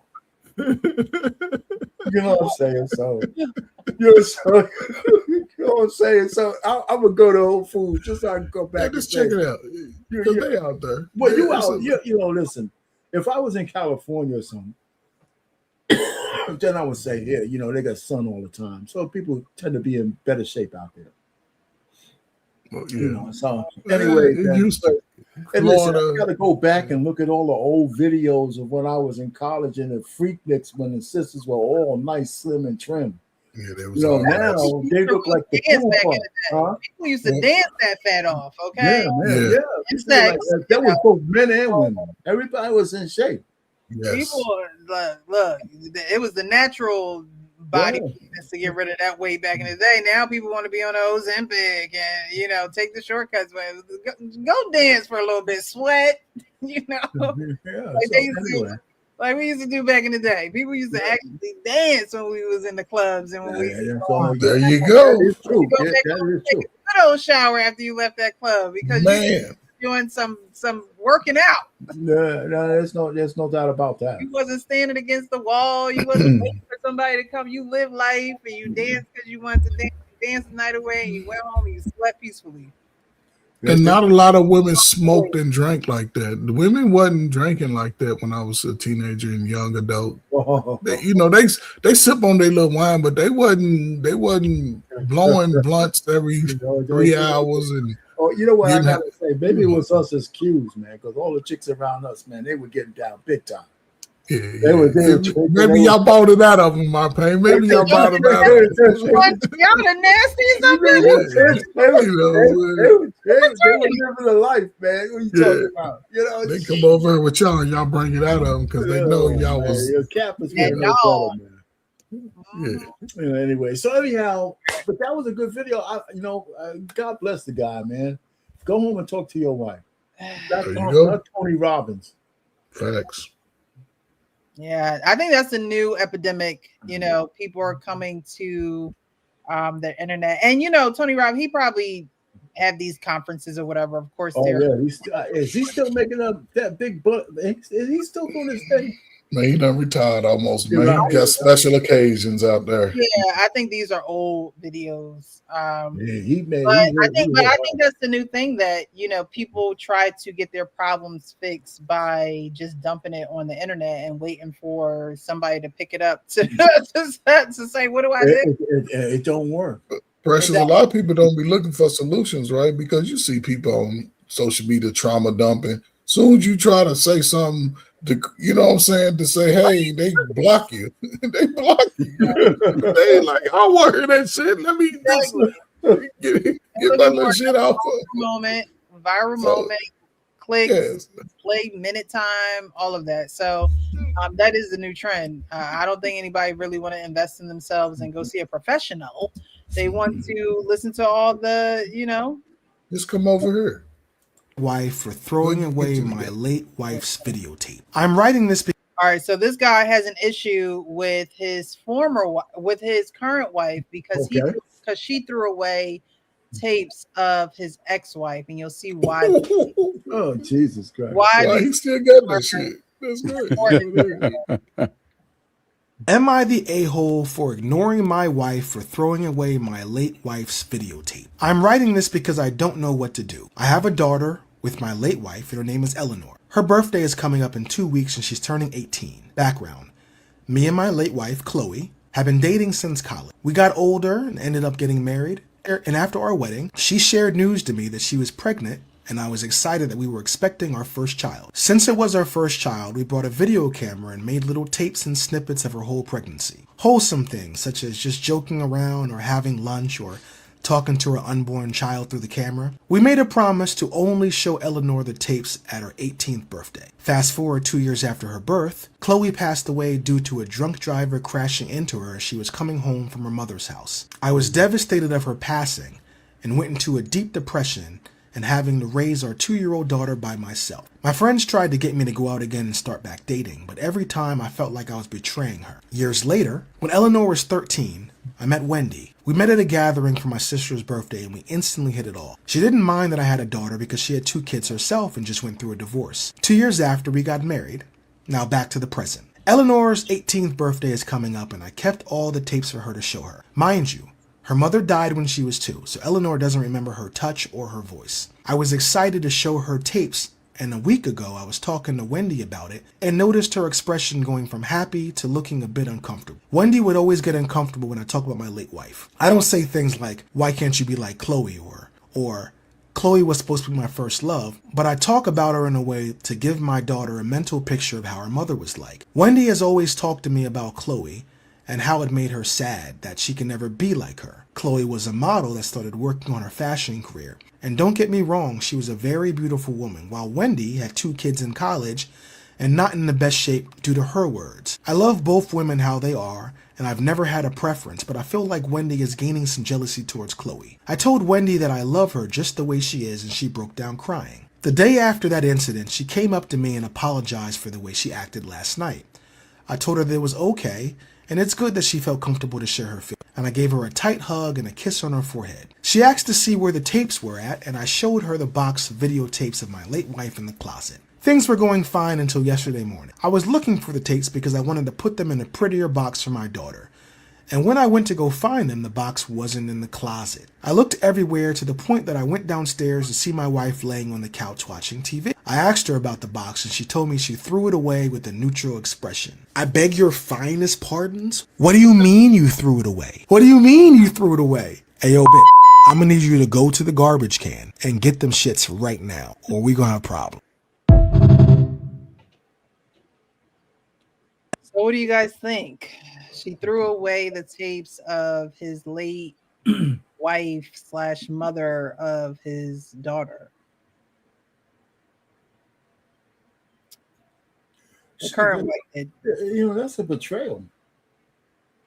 That's a betrayal. I'm thinking of, as a married man, I don't know, Coach, you could do this. That's a deep betrayal. I don't know how you get past that. I mean, I can't say, well, I got to go get a divorce, but something is broken now between him and his wife, because she deliberately did it after they had that conversation, and she went up there and said, I'm gonna end this right now for my own personal thing. I'm gonna throw those tapes away. Now I'm seeing this is just a story based on the way he kind of ended it and all that kind of stuff. It's a good story to tell, but I don't know how they repair. I don't know how they repair. I mean, time is supposed to repair things like that, but is it ever really fully repaired? I mean, what else could she do? Like, do you give someone the opportunity to betray you like that? But think about the betrayal, the level of betrayal is not just to him. She even denied the daughter from getting a chance to see her mother. Now, I would have never made a promise that I'm going to only show it to her at her 18th birthday. I think that was stupid, right? Because long before then, the kid you could have gave her an opportunity to see those tapes many times by the time she's 18, 10, 12, 14, whatever it is. She knew she had a mother who passed away, so right. That would have been something to show. So saving it till she was 18, I thought it was kind of ridiculous in the first place. Mm-hmm. But if you had a wife who did that to you, I just can't imagine her. Gosh, man, that's like right up there about her giving the box away to somebody else. That's like here's the box. Give her, and she did give the box away. This is right there. Exactly. It's a different. It's right there. Yeah. Matter of fact, I might have said if you had an affair, I probably wouldn't feel as bad. Because there's something about those kind of memories that you could never get back. Yeah, you can't. That's why when people's houses burn down, they don't care about almost anything but the keepsakes that they lose. You know what I'm saying? Yeah. Ooh. Especially if you have pictures and videos. Yeah. Man, that's what you want the most. Like, yeah, that's it. Like I was telling Precious on one of the shows, like my mom, she took pictures of every moment, and it didn't even have to be like a birthday. It could just be like, outside, playing baseball or, whatever. It's about going back and being able, because when you look at pictures, you know exactly where you were, you know exactly what you were doing, you know exactly who you were with, and you could tell the story that way. And now she can't look at those videos, and he can't, tell the stories of, where they were. Those things are important because, now she won't be able to see that, and his wife, she should be ashamed of herself. Yeah, cruel. That's cruel. This is cruelty. Very cruel. I don't put it on just her on her though. I put it on him too. Our thing touched on it, right? Because these are memories of it's different if it's a girlfriend, but when your child's mom is not there, man, I'm trying to feed them pictures and videos as early as she in school. Right. This is mama. This is the reason why you were smart, because mama was smart. Right. I'm using that as leverage to get my baby to be the best baby they can be. Yeah, holding it to 18 was dumb. Right? Go ahead. Yeah, you know what I'm saying? And it's obvious the woman, again, they don't love the man. The man was a providing dude, and she saw, oh, yeah, this is my chance to get in. And guess what? He ain't going to have no memories of that other B. That's what she said. She probably been thinking about throwing that way for a long time. Yes. Yes. The garbage day is tomorrow. Let me set that out tonight. And it's he crazy. Won't even know. She passed by it was a tragic accident. So in the new wife's mind, it's almost like, well, if that didn't happen, he probably don't matter. With her. You know what I mean? Like it's just those thoughts that she has in her mind of why he should reconsider moving forward with her, because now my child has to go through me telling her I had videos, I had photos, I had X, Y, and Z, and now they're gone, and this is why. Yeah. Can I ask y'all a question? Go ahead. Which one would be worse? We've seen women throw away a loved one's ashes. What did you say? Ashes? We've seen women throw away. I saw a woman throw a man's mother's ashes away out of the urn, and she just threw it. flashed it out. So which one would be worse? A woman doing that or destroying video footage and pictures? The videos, no doubt, man. Okay, the video. For me, I mean, the ashes. Okay, yeah, boo hoo. I already cried about the ashes. Okay, all right. She just threw it out on the city street of New York. This fucking shit. I'm going to have to respectfully disagree. Well, that's you want the ashes. Okay, yeah. I want the ashes because my mother, like, if I would have cremated my mother, she meant a lot to me. I was like my hero, my parents, and so, I couldn't, like, we would have to get a divorce that day. Okay. Yeah. Okay. Yeah. What about you, Precious? Which one would be more important? Which one? Yeah. It is tough. It's tough for me, man. Forget it, man. The ashes. I was getting ready to throw those damn things out anyway. Oh my gosh. When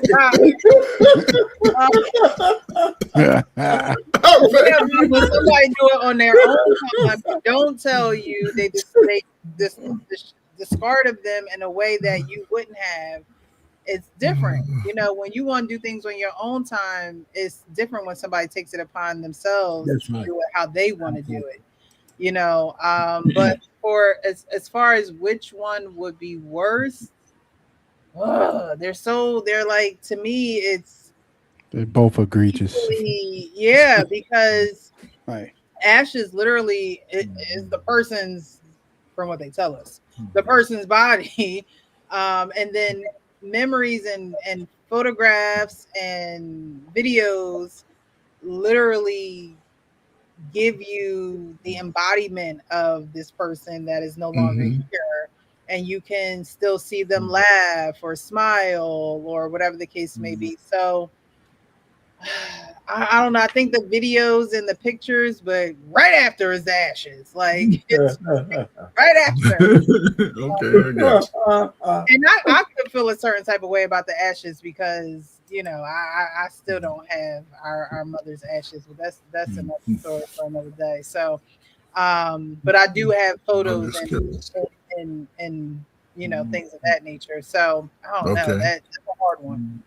Yeah, it's a tough question because, like you said, the pictures and the videos give you a visual representation of what kind of life that person lived, and you get to see, how the person was, and they say that a lot of our mannerisms come from our parents, and like my sister was saying that I look just like my dad and I talk just like him. So, I only met him once, but if she was around him, but the pictures definitely tell a story that you can't, no one else can tell you but the person that took them.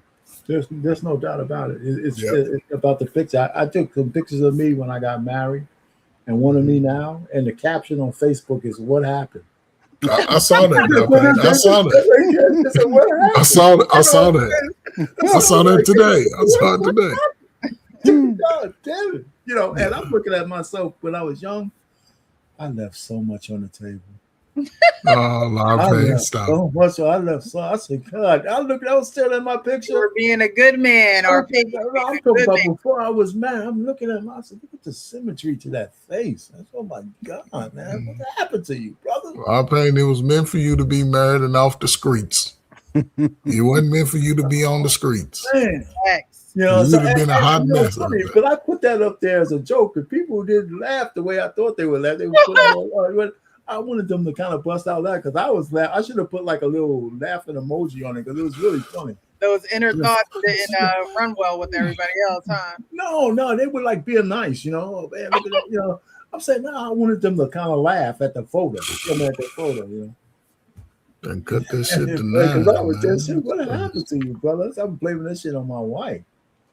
Why are you blaming it on his wife? That's correct. That's not right. I said that. You said I'm blaming it on my wife. All right, guys. Anyway, what's for next? The main event, Karmelo Anthony has been found guilty. Okay. In May 2025, Anthony was 17 at the time of the stabbing. He's now 19. He would be charged with first-degree murder and tried as an adult under Texas state law. A year later, on June 9th, Texas District Court Judge John Roach, who is retiring, a white man read the verdict after all-white jury deliberated for 2 to 3 hours. They found Anthony guilty of first-degree murder, leaving him in tears in the courtroom. Hours later, Anthony was sentenced to 35 years in prison, eligible for parole in 17 and a half years. He was previously facing a sentence ranging from 5 to 99 years of life in prison. I know you guys know what's going on. I'm going to play a video of a man, a staff member at the track field, who said that he saw the video of the altercation. Don't know if you guys have heard this yet or not, but he describes in great detail what's in that video. What's a little conflicting is that a lot of people that say that this video was very grainy. You couldn't tell what was going on. You couldn't tell Anthony from what's the kid's Anybody name? else? Metcalf? Austin. You couldn't tell him, like you couldn't tell them apart. You couldn't tell who was doing what. But this man explains everything in detail. No, it was clear. It was it's clear enough where you can see the actual individual raindrops come by the camera. Okay. That's how clear it is. You actually see them walking up. You see that Karmelo is already up under there. He's under there minding his business. Dodging the rain, or yeah, it was still raining. You know, right. I'm from Little Rock, so that day we were under a tornado watch. Right. And we were under thunderstorm warning, and we know we had already had some light rain then, and it started raining again. Then it was over with for the day. Okay. So that's kind of what happened on that day. But they were at a rain delay already, and so during that time when that happened, the twins, their two buddies, and a few other kids, because there was a few kids involved with them, they were all coming from the direction of the middle school, coming walking back up. Right. On the video, you can see those four that actually was involved, and maybe about 3 or 4 others that was with them, skipping up, trying to catch up behind. One veered off probably toward his way to go to the coach and kind of distract him a little bit.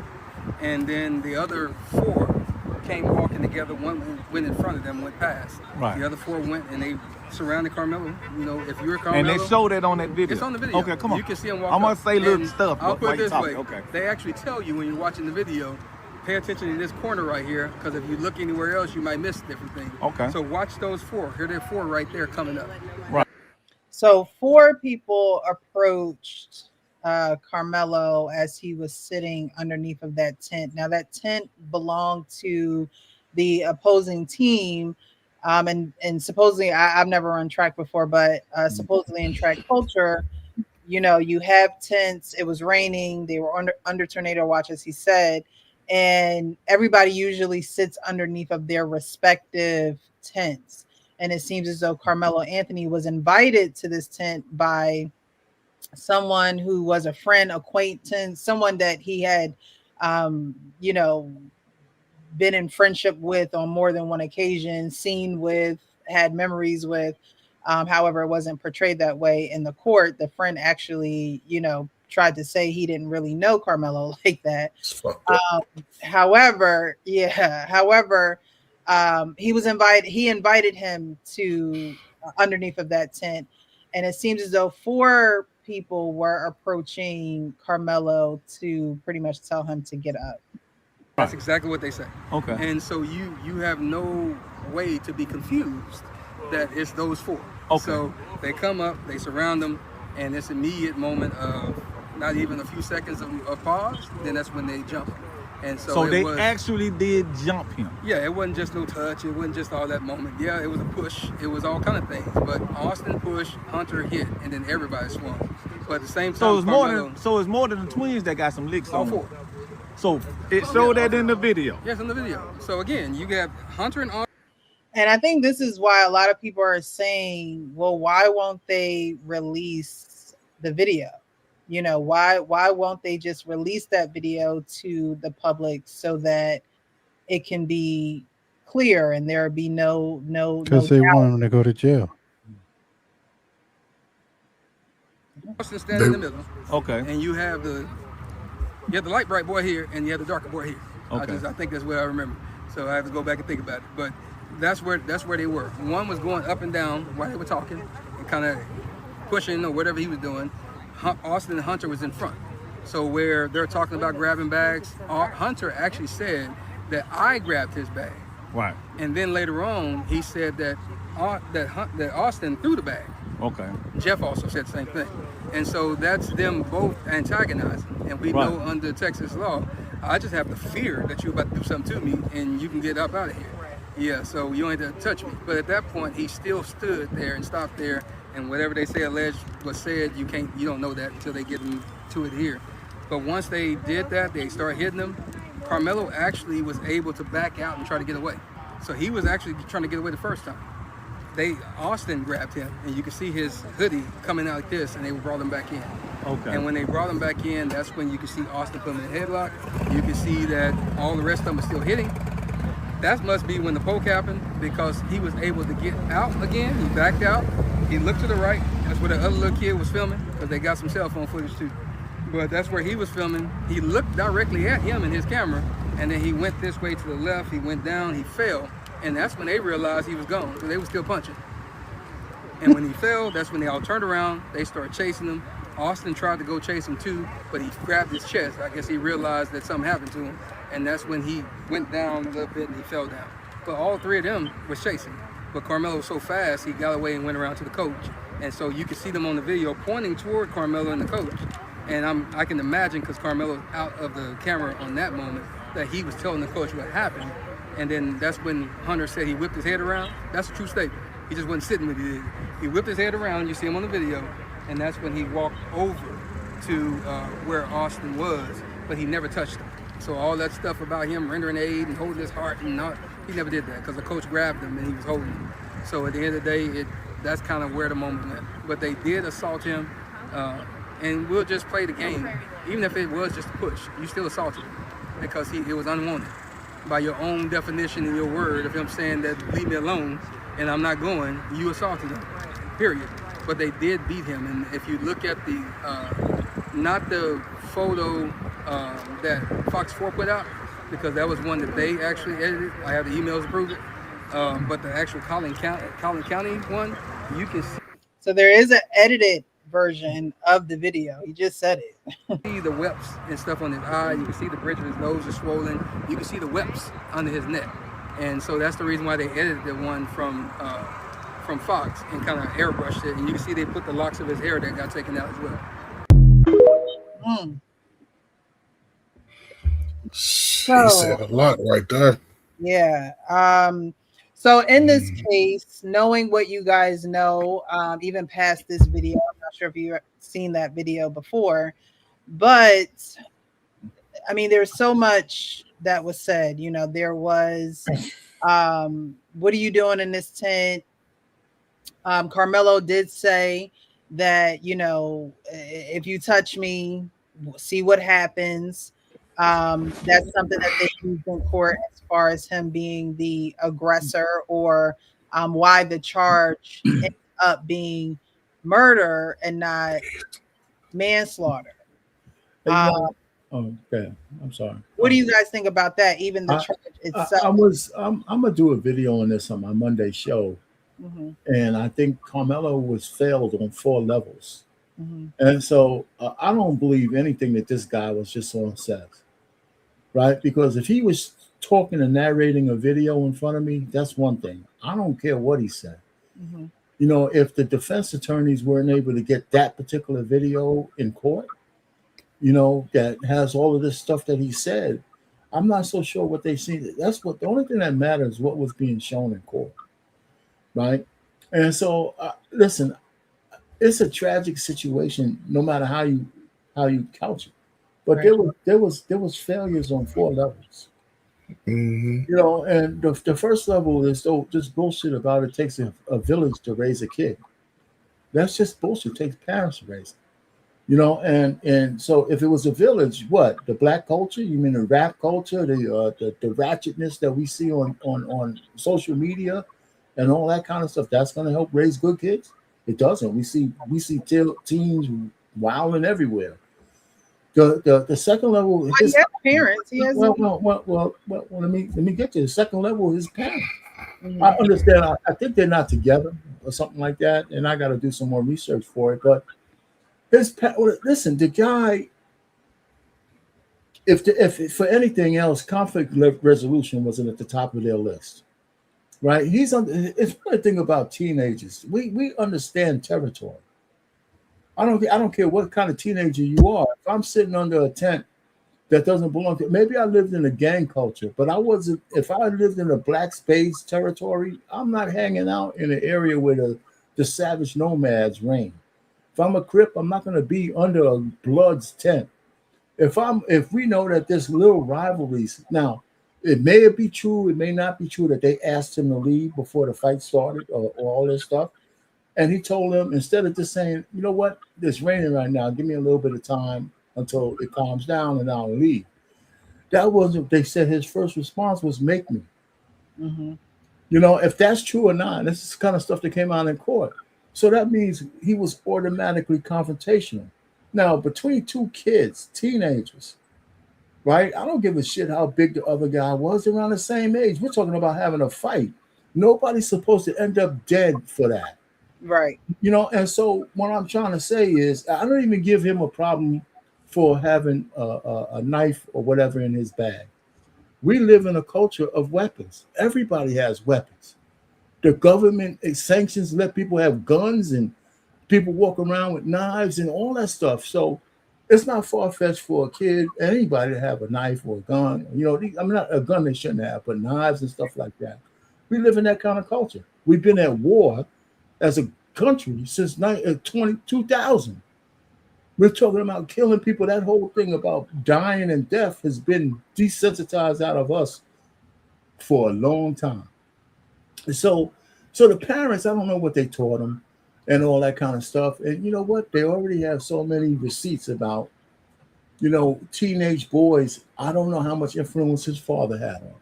I know he just popped up after this tragedy, but there's some stories that he wasn't around as much in the formative years. Right? Mm-hmm. And so then the third thing was, well, so again, parents, the third one is another level of this. And then, you know, then of course, and I have this written down. I'm just not going to go through the whole thing, but the point really is, I don't think that. Oh, his lawyers, right, was the third level. His lawyers was the third level, and you know, I don't. Their case wasn't too cool. There's no way Karmelo should have came through that court without taking a stand. You know why? Because if there was a chance that he could convince the jury of how afraid he was, he should have had that opportunity to do that. Right. He should have been on that stand. No, I don't care if the prosecution would have came and tried to rip you apart. Right. You should have been up there and say, here's what I was afraid of. This is what I was saying. There wasn't one person, it was four people around me hitting me. Now, even that might not have justified why he had to kill somebody. Okay? I mean, still, unless he could convince they were choking him and they're going to stomp him out until he was dead. And so the point really is, I don't know if he really meant to stab the guy in the heart. He probably just swung the thing. And most likely it was a bad thing. He would have hit him in the arm, the leg, anywhere else. He just got him in a kill shot. And the truth of the matter is, if he would have stabbed him anywhere else, he would be in trouble anyway, but it'd be a different kind of trouble. Right? Yeah. And then the last one is his level. You know, I mean, why be so confrontational as to attract me? Right. It's one of those kind of things. So I'm not saying he should. It's a tragedy all the way around. And then, of course, now here's where black kids have to realize that you got to stay out of trouble, because when you get sentenced for felonies like that, you might as well think you can get maximum. You know why? Because the 13th Amendment actually allows the government to enslave you again. Yeah. And so there's no incentive for giving you a short sentence. You know, so, 35 years from 18, 20 to 55 is a lot of free labor. Yes. And it's legal, and he's a slave. He's now a slave. The same thing that happened in the Firio Ririo case, the rappers who got killed. Everybody's looking at the little light skinned boy who got life. They're going to get like good 60 years out of that guy of free labor. It doesn't matter whether you're handicapped, sick or not. You do the crime, they take away all of your rights for those kind of felonies. And I'm gonna put all that together and kind of refine that, because it's a tragic situation. But if he had anything that going right in his mind, he should have never got into that conversation with those people in the first place, because he was out of his territory. We all kids know that. Well, he was invited. It wasn't like he just went over there. He was invited. Yeah, but that guy turned. Well, okay. His lawyer put some of those guys on the stand. All the people the defense lawyer put on the stand turned against him. Mm-hmm. Why do you think that's the case, though? Do you think what I'm saying is, if you're a lawyer, you should never ask a question of your own witnesses that you don't already have the answer to. Right.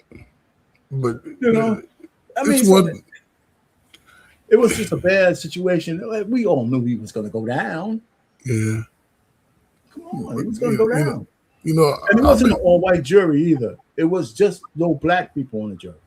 There was actually 3 black women who were educators. They were all educators, right? And they excused them from being on the jury. Yeah, because the women themselves said they couldn't be objective. Right. That's what they said out of their own mouth. They out of their own mouths. They were speaking too much. Black folk, we can't hold water. But here's what they. Why would you say that shit? There was like hundreds of people on the jury pool. They eliminated a whole bunch of white people too, right? And it wasn't an abundance of blacks to begin with, but the ladies on there said, "Hey, I can't be objective." I think there was one brother too somewhere said, "I can't see putting a brother in jail." But the point that everybody missing to me is that that's all I know. A lot of people are not really connected to education systems, right? That Monday, after that event happened, well, not event, but after that situation, you know what they did at that school, and probably several other schools? They had an opportunity for those students to go grieve. They had a space where they can go in there and get counseling about their trauma that they just experienced, about and I say that because they're not going to put teenagers through the pressure that they would crazy ass adults. They're not going to do it. Well, what's the point though? The point is, you see how it played out. They were very sensitive on how they questioned those youth. Even when they were caught up in their stories, they still didn't pressure them, because they thinking about the fact that most of them will grow up there. They got families there. They're going to do business there. The families know each other, and they're going to empathize with what looks like them the most. Are you talking about the trial? I'm talking about the trial in itself. I'm talking about the trial. Why would that matter to my defense attorney? But that's what I'm saying. They won't do it, regardless of you, the prosecutor, or the. No, that's not true at all. Why would that matter for your defense attorney? But the defense attorney still is not going to pressure the children. Well, no, that's bullshit. They won't do it. That's not true at all. Okay, they were witnesses, but they were witnesses. They wasn't on trial. I know. That's still you. If you're going to tell me that you got a defense attorney that won't do everything to get you off, then you got bad lawyers. They got bad lawyers. Yes. Okay. So if you say that, I agree with you. If that's that mindset, that's a bad lawyer. And you could treat your own witnesses as hostile, by the way. But again, they are not going to treat them that way. No. You're wrong. White people empathize with white people. They don't empathize with Emmett Till. You know what, man? They don't. Come on, man. You mean that there's white lawyers that won't go to the depths of trying to get their black client off because not if you got other little white teenagers on the stand, they're not going to do it. You know what? We can land it there. I think that's crap. They're not going to do it. That's not true at all. Okay, that's not go true. into these schools and see. No, That's the same. Nothing to do with the schools. But again, they're school children because they school children. That's not. They try to give them less trauma. They don't want to traumatize them. Shit, man. If I pay the Who's day, they don't. The system ain't gonna traumatize them kids like that. System. The system that was holding them on trial. The lawyers, the attorneys. My lawyer is not the system. He's not going to pressure. He's not going. They're not going to pressure them the white kids. You know what? I'm sorry, Coach. We could have a difference of opinion on that. Yes, we can have it. Let's just hope that we never get lawyers if we need one that's worrying about what you just said. I'm trying. If his kids involved, I want you to skin these guys alive. If they're bleeding after you get finished with them, so be it. Blood coming out of their eyes and ears, everything. If his kids involved, they're going back to their predominantly white community. They are going to twist the narrative. Now, he had a knife. He stabbed that boy. So he that much is facts, true. Can't deny it. Can't And he admitted it. He admitted it, right? He told the coach, and he admitted it. And so it's not like he was trying to run away from what he did. I think reality set in. Maybe the adrenaline was settled by the time he got to the coach and hugged him, and the coach told him, if you stabbed him and he's not living anymore, your life is about to change, because they know who's living at. They know who's around. They know that they're outnumbered there. They gave him an all white jury. Like you guys said, there were people who were excused. There were people who were saying, hey, look, I can't see me sitting on this jury and not being biased towards the situation. And so they were excused. And so at the end of the day, he had an all white jury. It wasn't an all white jury. They had Hispanics and Asians on the jury. Oh shit, that's all white, our pain. What are we talking about? They love white people that much, and they'll do anything. Man, come on, at least we gotta be accurate with what's saying though. Well, then I have my facts wrong, because I didn't know that there were Asians and Hispanics on the. There were. But can we talk about his vetting of the person that he called a friend that invited him to that tent? Like that, for example, if you play football, like you won't go to the other team's bench and sit down with them just because your boy or who you think your boy is. They're not gonna have that. He was not a good judge of character. Like if they only been around each other twice or whatever, and he's like, oh yeah, come on and hang out with us, that's in my mind. They were setting him up to commit him. Yeah, to bully him.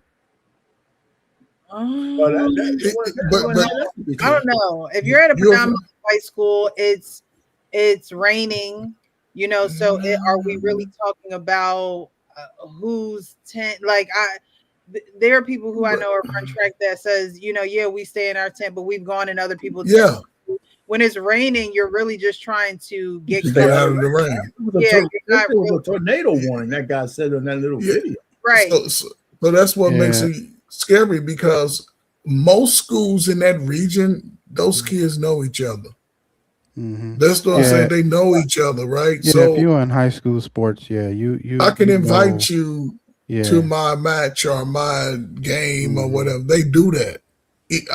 When I went to my son's track meet, they all had their little tents. I'm like, oh, they done got fancy. They got tents. I'm like, we ain't have no damn tent. But the fact that, and there were students that 3-4 tents down coming over talking. The problem with him was, and I can understand in a sense, and I expressed this even this year, when we went away, and I made sure that they gathered their bags together. We're putting our bag. I established that in practice. I want your bags on this side of the line, no bags over here, because I would put my bag first, and everybody else's bag had to go behind that. And I'm always watching those bags. And they used to ask me, why we got our bags over here? So we can watch them. So nobody's stealing. Nobody's doing that. And when you got athletes coming in and out of the tent, You come back and you see a stranger there, you're going to question the stranger. Man, who's this? Arpain said it. That one kid let him down. Hey, man, that's my buddy. I invited him to come. Well, man, he can't be over here. Well, man, let us chop it up a little bit. Hey, man, I'm sorry, man. Look, they say you can't be here. So, look, I'm going to talk to you after this, man, but go wait for me over there. Right. And you do that. But I think it was more. Could have said, "Can we just wait for the rain to show down a little bit before you?" Yeah, wait till rain because they all up under when it's raining. But when the rain goes, you got to go. You came in, that guy. Now here's where your so-called theory about whiteness comes in, because I assume that friend might have been a white guy. No, it was a black guy. It was a black guy, and the black guy turned him down on the stand. That guy was on the stand. No, the black guy invited him to the meeting. Yeah, but didn't he go on the stand? He said, he turned on him. He wasn't that, he wasn't my boy. I didn't really know him that well. Yeah, he turned on him. That's my point. That's my point exactly. Like he think they cool, but then when he got on the stand, it's like, I don't know this dude. What y'all talking about? His own people got him really convicted more than anything else. So he not a good judge of character just because somebody dap you up, and you think they cool. Like you got to do more than that to figure out how a person is. Or he could have just said, "Hey, you got to leave the tent." He could say, "Okay, listen, man." Yeah. Or he could have left. I think that's exactly where. Don't befriend me if you gonna turn on me. Went wrong, because if it's not the tent that you're supposed to be under, and they're like, hey dude, like, I don't know how the exchange went. I don't know how high schoolers talk to each other now, but whatever. Teenagers know how they talk to each other though.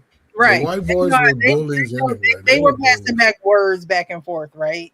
But if they are telling you, asking you to move or asking you to get out of there and not being able to just clear the area and there be no hard feelings because there is such an open space, you don't necessarily he didn't have a designated area to be in. It seems like he was like wandering, and then plopped himself there because it was raining.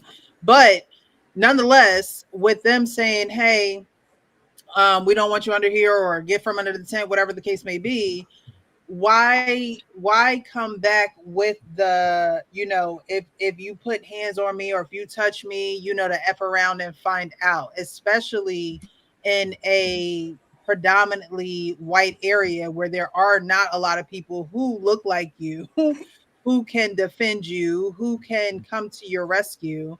Why escalate it? And I think that, that is something that they took in consideration, the exchange of words that went back between the two of them, on top of him having the weapon in his bag. Because if they had those exchange of words and he was bluffing and he just had his hands in his bag, but then they just end up fist fighting and someone got a black eye, we wouldn't be in this situation now. But he actually had a weapon in his bag to back up the words that he was, These kids don't know how to fight these days. Yeah, but think about this though, Precious, what you're saying, right? He had a weapon in his bag. Mm-hmm. If I have malicious intent against you and I see you reaching in your bag, you ain't getting your hand out of there. I'm gonna be on you. And if he had 4 people around him, like this other guy was saying, how did he get time to go into a bag and his first blow be out with a knife wound to a guy's heart? I'm just saying, we hear a whole bunch of stuff.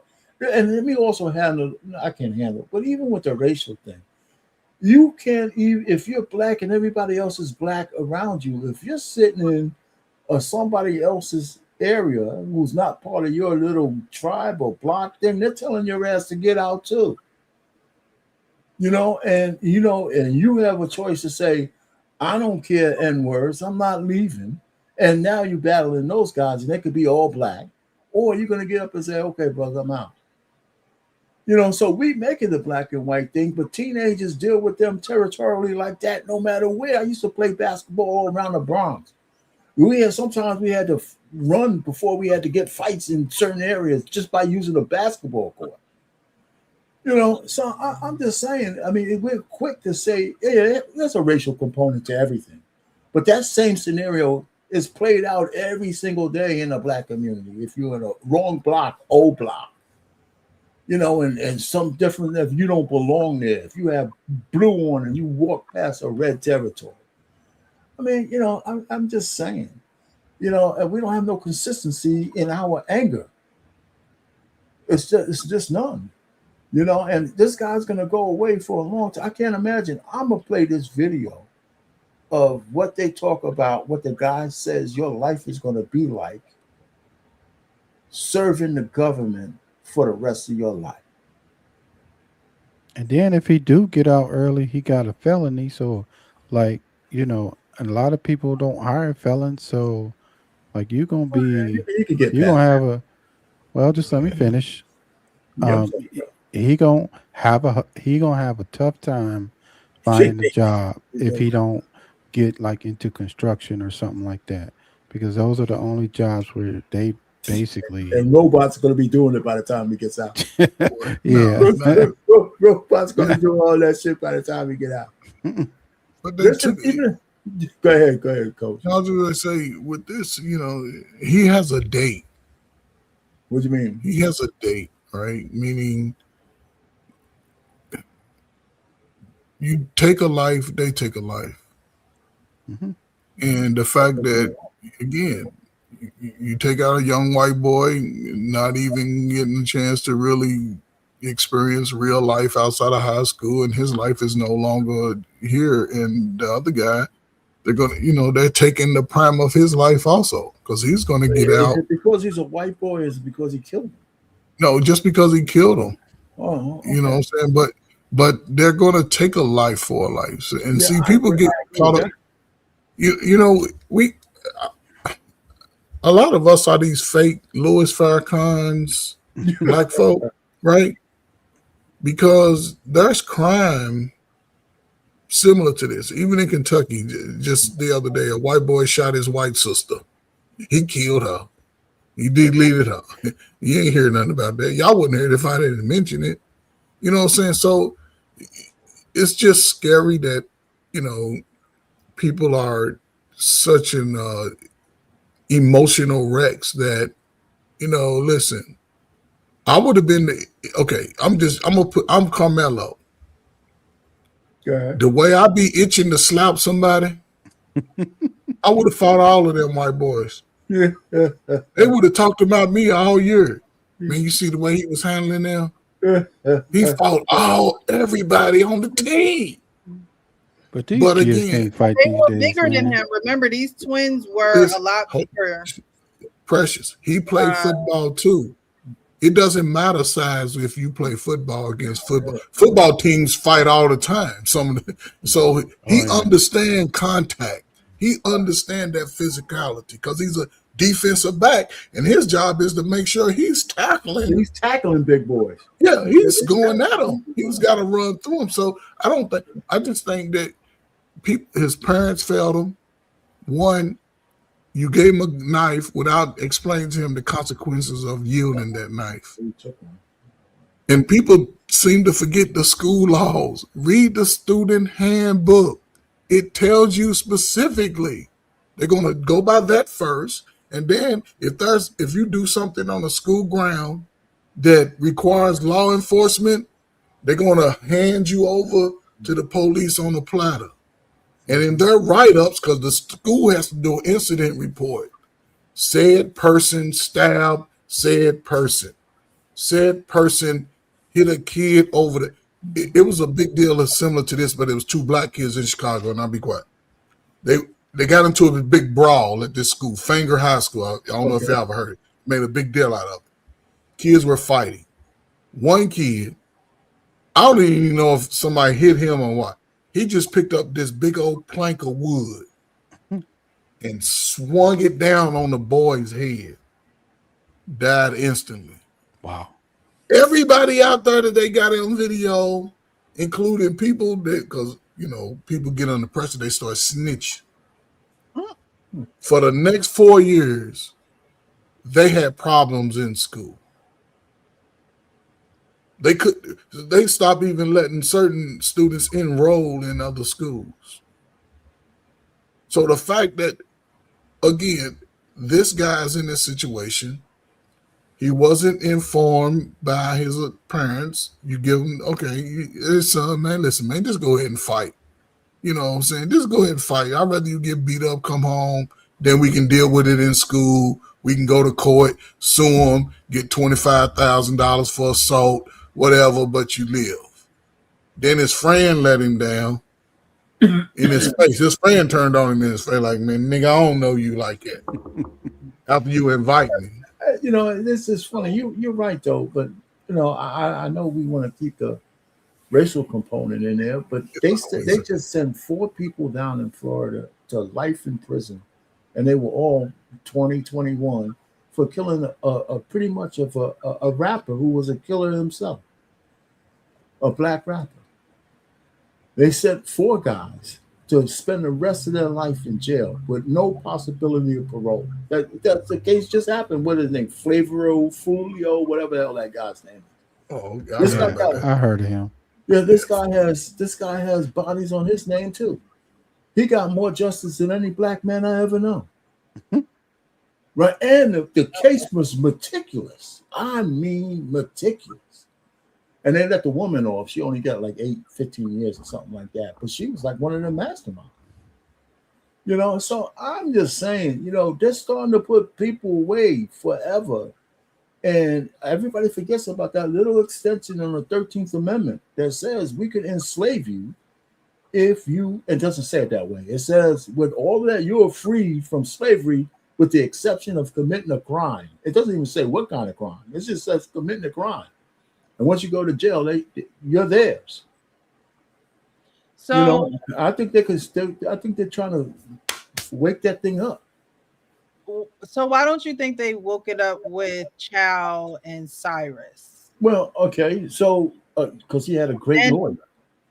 Okay, I was gonna say because he had a weapon on him as well. I don't know. He had a great lawyer.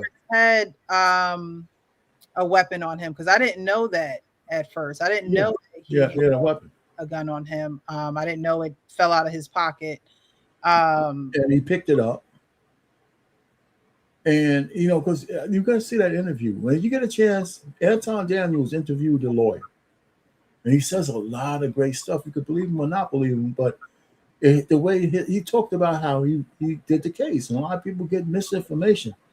They say that the guy got shot in the back. Essentially, the way it was set up, he got shot kind of in the back, but he was pointing the gun. Or he picked up the gun, whether he was pointing, look was in the direction of the man's son. So the man was back there, so his back was like this. So he got shot kind of in the back, but it was on the same side of where the gun was pointing at the guy's son. Now, there's so many things to that case. It's not, you can't compare that case to this one. Right. We wanted to, and let me also say one more thing. There was no Asians there was no Asian men, no Asians on their jury. Mm-hmm. None. And there was 6 blacks on the jury. I think 6 blacks on the jury. I mean, so there we go. I mean, you know, so it's, you know, you can't really compare one to the other, except that Chow had an exceptional lawyer. Yeah, and I think people interpret the law different too. Chow had a record of, I want to say, harassing people that came into his store as well. So I don't understand how that is not taken into consideration, but it also has nothing to do with the matter at hand. But if you continue to allow someone who has an issue with the public, that has a public business, you know, be out here and are reckless, because at the end of the day, Cyrus didn't steal anything. He left the store. He ran away from the store. So because the lawyer can then say, you know, well, Chow is now defending his son, when that's not why they chased him out the store. There's a couple of things, though, Precious. One, and that's why this interview is great. There's no law against chasing somebody. That's one. 2, Here's a key. The young boy, the guy in the store, he actually had no means to buy anything. He didn't have any money on him. He didn't have any credit cards. He didn't have any means to buy something. And so when he was going to try to steal some water, it became stupid because everybody's watching him. And then they asked him to show what he had in his pocket. Couldn't show what he had in his pocket because he had a gun in there. So instead, he ran because he couldn't show him anything, even though he didn't have the water. But because if he would have, he couldn't have emptied his pocket because there was a gun in there. So he runs. And I don't know what kind of 14-year-old he is. If I'm running, nobody's catching me when I'm 14. So I don't even know how he got caught up. He fell like the girls in the goddamn movie. You know, I'm running until you trip over this imaginary log or some shit like that. How you fall? You know, so he falls, gun falls out. And then, you know, so but the point is, this is what all his lawyer was saying that got released in the trial, right? And it just went to them. And first, child spent 3 years in prison before the child, by the way. It wasn't like he was walking around a free man. He couldn't make money for any kind of bail, so he was in jail for the 3 years until his trial. And so it's just so different than what happened with Karmelo. And it was just so different. And listen, again, it's a failure. What are you? If I'm a parent, right? I have 2 daughters, and I feel that I've done a great job with them. But when I think back, I think I failed in some areas, right? Because my job took me away from them in a lot of formative years, right? So if my kid shows up in the store with a gun, I failed. My 14-year-old son is walking around with a gun. As a parent, I failed. So his parents failed him. I don't care how he looks. He was getting ready. Maybe he wasn't going to rob at gunpoint, but he was going to steal from this store. And he had no money to buy anything. So does he deserve to die on this? No. No, but I'm telling you, when a person's fighting for their lives, they're going to get the best to try to do it. But see, back in the day when I stole granola bars from the corner store, I didn't get gunned down. Okay, that man Sonny, he told my foster mom so fast. That's what I'm saying. Stealing granola bars. Okay, we're in such a different time. Right? You But he did have. But the point that got him in trouble is that he did have a gun. And it was out. It was out. And that I want to point out that to me that's the similarity in both cases. They both had weapons, and that alone. You talk about Karmelo's. You know Karmelo's weapon that they call a weapon. It could have been one of those. Like it could, right? Yeah, but it also was enough of a weapon to do what it did. Yeah. Right. Yeah. So we can't just say, it was just this little bitty old thing. It was. Do you think he was aiming for the heart? I don't think he was aiming for the heart. I think that he just was trying to stick this guy. Stop messing with them or get him away from him. With a kill shot. But I don't think that and that's what I think with the Karmelo Anthony case. I don't, I believe that did he kill someone? Yes. Right. Did he intend to kill? That's why I disagree with the verdict on that thing. I don't think that he intended to do it. I believe that it should have been a manslaughter case. I agree 100%. Yeah, it should have been a verdict of manslaughter and not murder, because at the end of the day, right, he didn't go to a track meet to kill nobody. He was being approached. He maybe was being bullied. He maybe was being talked to in a certain way, And as all teenagers do, oh, what you gonna do? Oh, F around and find out. You know that but you that's know, what they use. That's what you're they in use as a teams, premeditation to killing somebody. That word. But with teams, it's when you're on teams, trash talk is trash talk. No doubt. Like, I agree with you. that's the nature of the environment that you're in. I don't know about track. I never ran track, so I don't know how you trash But talk. kids are kids, whether it's track or football. You know, so that is the nature of the environment that you're around. Guess Now, what? In the Chow case, there was no manslaughter. It was either murder or nothing. right. There was no secondary. There was no secondary. I saw someone speak about that, and that was they had to prove malice in that case.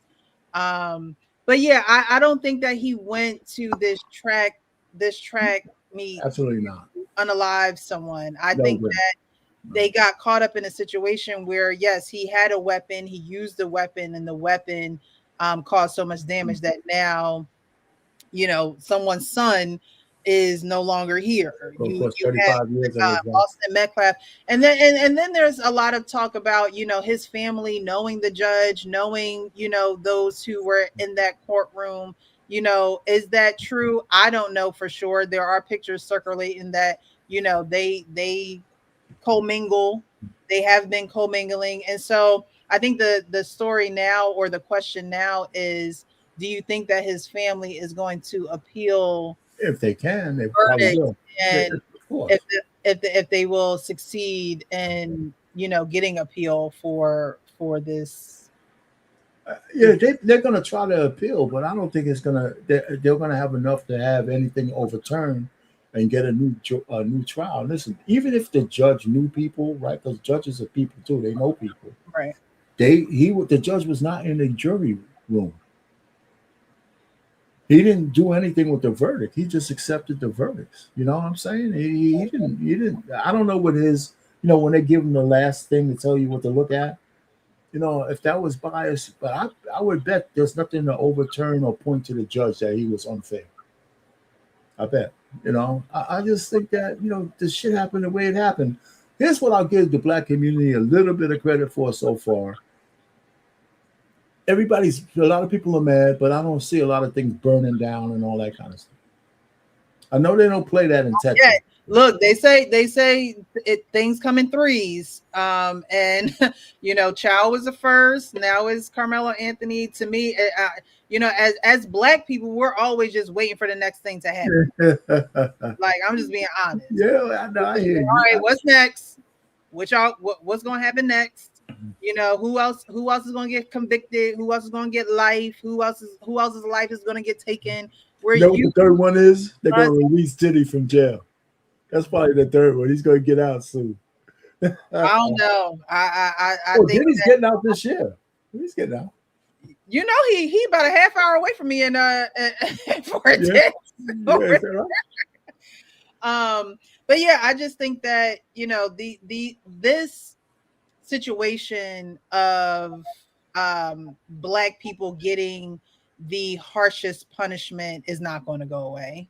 I don't think that that's going to go away. I think that's always going to be a thing because, you know, we were only 3/5 of a human. Like, you know, I don't think that that's something that is ever going to go away. I think that, you know, we are always going to be made examples out of. So I think that black people need to move a little smarter, you know, regulate your emotions a little bit better, because the odds for you are not the same odds that white folks have. It's just not the same. And we're never going to be on the same playing field, no matter how you cut. And a lot of people are like, well, what if it was your child and da da da da da?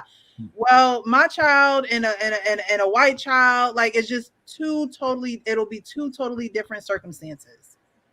Well, two different outcomes. Well, you're right. And my thing is, until we start being more reflective as a black, whatever's left of the so-called black community, we're never going to change. We're never going to get past this. Because we're always looking for external things when most of our problems are internal to the black community, right? You know, for every white person who does us a disservice, there's 25 blacks who do. I'm just making that number up, but you know, if you look at death statistics, we are much more you have much more probability of getting hurt by a black perpetrator than anybody else. And that's not a lie. You can just do the numbers, right? And so the point is, we never address that. All out, the only time we see BLM and all these people is when a white person commits an atrocity, and we act like we act like that's the not the exception. Every single day, man, black people are destroying other black people.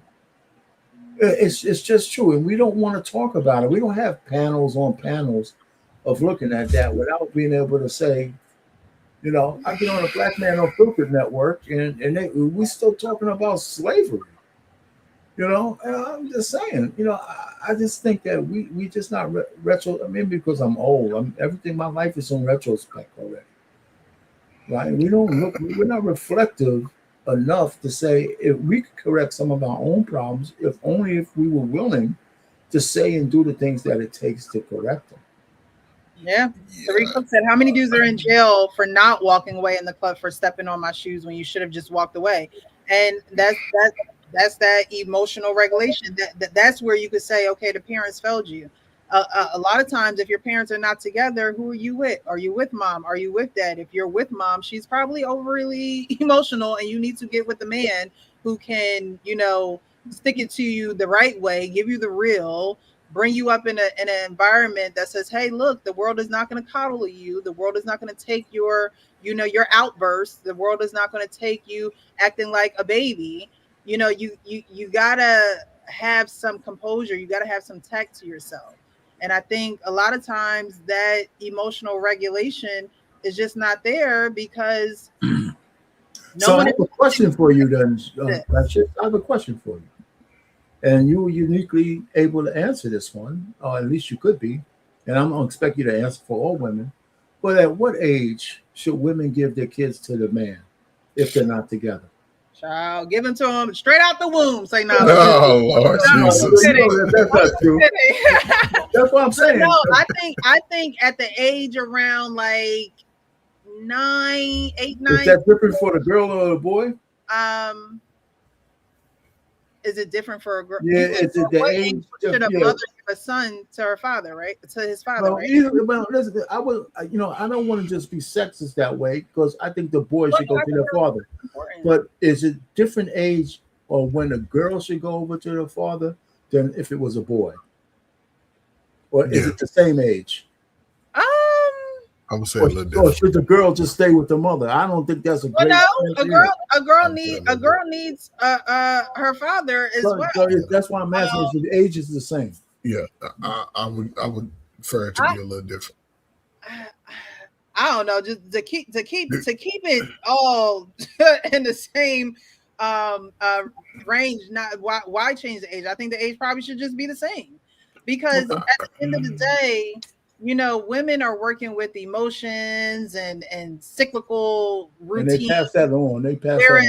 Right. Whereas men are not. They're looking at the end goal. They're looking straight. They're looking ahead. They're looking logically. And I'm not saying that you could run your life on just logic alone and that emotion doesn't matter because everyone deals with emotions. So one more thing before you go any further. And I know you want to speak real, but okay, this is for the woman.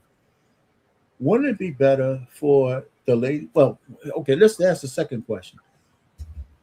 What would it take for the women decide to listen? I'm gonna keep my husband or my man with me in the household as long as he's not being domestically violent or any of that. Let's strip that out. He's just a pain in the ass, and I'd rather be free without him here. Isn't it better to have both the parents in there if you could tolerate a little bit loss of the happiness that women crave so bad? But that's so is it not worth raising your kids together? Because even if you have to be with the guy who did it and he's not perfect. I don't think that there is any tolerating. Like that question is men and women are not going to tolerate each other just for the kids, and that's horrible to say. That's where I'm getting at, and that's the problem. Right. That I mean, you have people that are like, I'm gonna stay for the kids, right? And then you have people that is like, no, we're gonna co-parent because if how well is co-parents working out? Look, co-parenting can work when people are mature enough to make it work. I know it can work, the but thing is, people don't want to grow the hell up. They don't want to grow up and say, you know what? I'm an adult. I made an adult decision. And now I have adult. I don't want to say consequences, but responsibilities. And I need to put my feelings and my emotions aside to be able to handle my responsibilities, a responsibility that had no say in the matter. I think that's the thing. People can't get out of their own way. They can't get out of their own emotions. They can't get over their own anger. They need professional help. So putting them together in a house is not going to help the child if the two people involved don't know how to get help or don't know how to help themselves. I don't think that that's the solution. Well, okay. I'm just throwing it out. Okay, maybe obviously it seems like the general consensus is not. I know people say stay together for the kids. I think that's when you're already married and you want to leave and you just like, you know what? The kids only got about, look, okay, I was raised in a house with mother and father. All right. I heard the threats of I'm leaving and da-da-da-da-da. Like, no. You know, those so that only works well on a marriage. Who are like, I want a different life, or I don't like the life I have, but I'm going to stay for the kids and this and that. Like, that's what that's for. These people who are having kids out of wedlock, they don't have no intention. That's why marriage is a container for sex. Because as soon as you go outside of that, you have a whole bunch of issues that you can't fix by yourself, and now that falls down on the children that you have.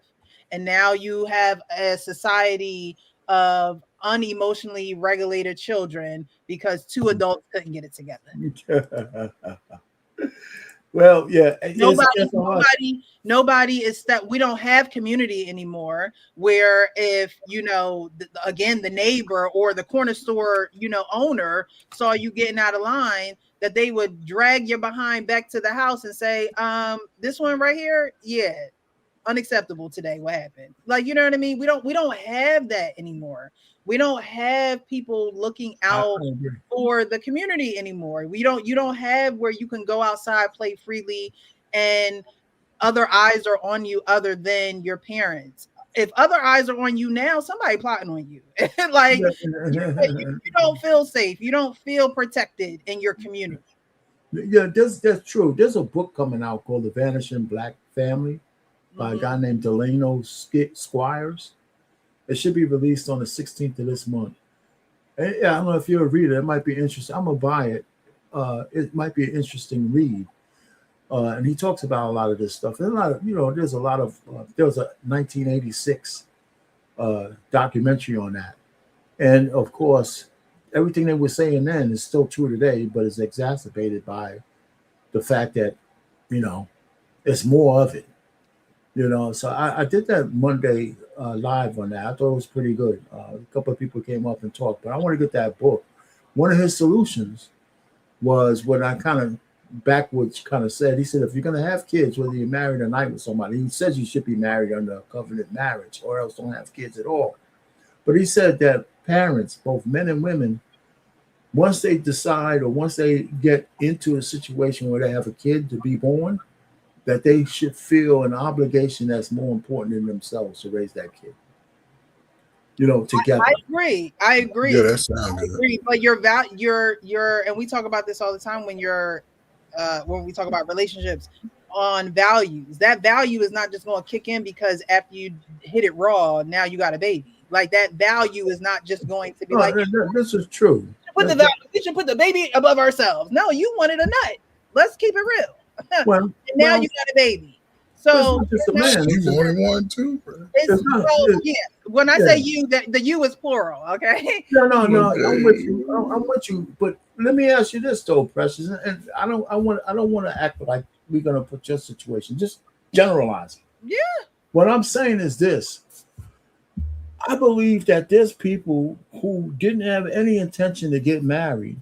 They had a kid and they decided that we're going to give this a shot because we have a kid together. Okay. That's how it probably used to be more often than it is now. Mm-hmm. Right? Because it's almost the taboo back then. They had the shotgun weddings and all that kind of stuff. And maybe they worked out, maybe they didn't. And sometimes when you like a person and you get pregnant, there's sometimes, you know what, love can build from having a shared experience like a kid, right? Especially if you like each other a little bit, right? Even though you didn't intend to get married. That happened a little bit more in the past than it does now because it's so easy to walk away. And I just think the receipts are in this. Some people co-parent well, but it really doesn't work. Not in the grand scheme of things, because we have all kinds of receipts that says it doesn't work the way it should. Because I think that being a good parent together, and it's not everything, because you don't catch everything, right? It's that a lot of parenting is through serendipity, by being in the right place at the right time. Hearing, seeing what your kids are doing in real time. And if you're not together, what you might miss as a woman or I might miss as a man, if we're together, we might be more likely to catch those things that we could correct because one of us, we're both watching. Yeah, but I mean, and it's not even that's not perfect, by the way. I was gonna say people work, people like you know, you still not gonna catch everything. So with all probabilities and chances, though, the chances go up. Yeah, definitely. You're right. The chances definitely do go up for you to catch more. Yeah. When you're with someone. Yeah. But again, in this society where both people have to work, the daycare catching it. Okay, let's really be real.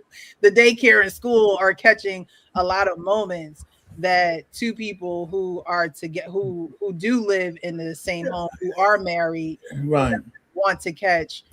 You know, I'm too old. You know, but I always remember both my aunts and uncles working.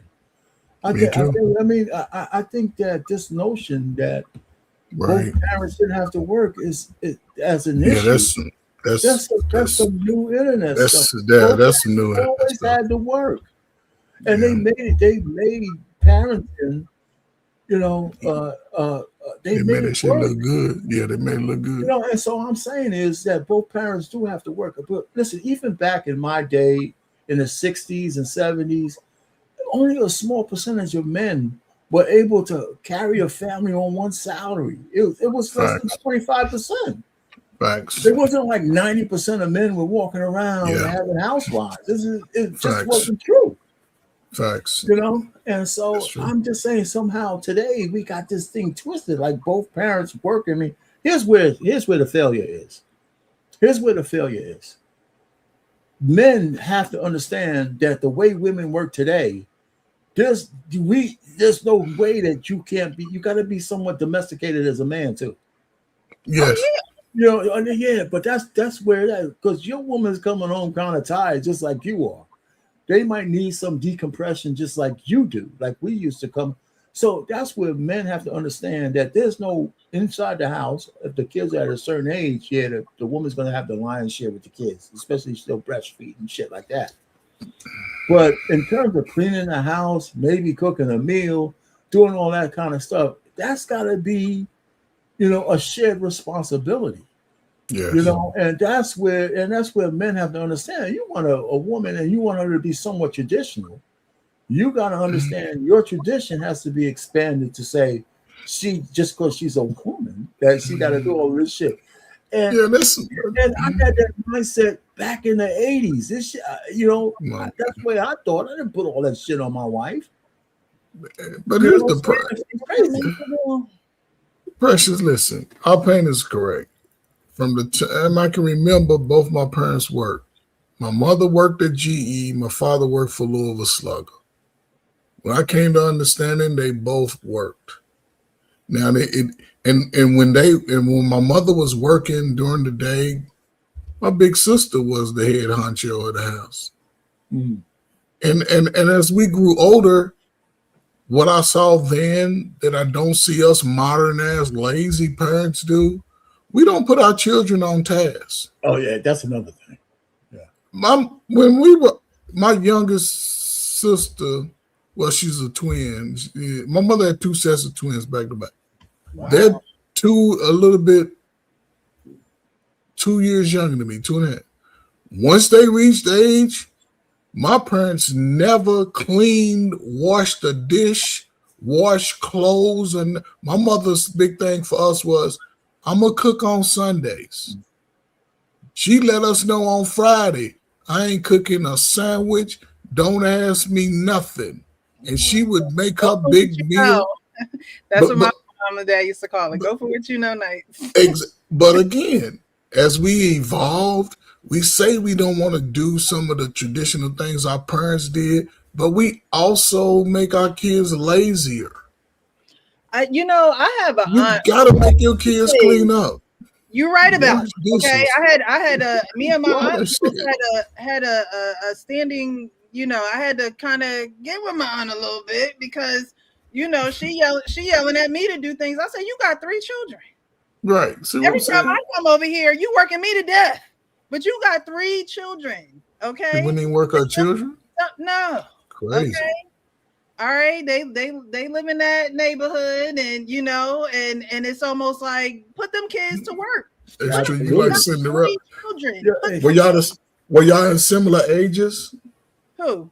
Like you and your cousins and her kids. No, they're younger than me. It's almost about 10, 11. They were old enough to do work. Yeah, they were old enough to work.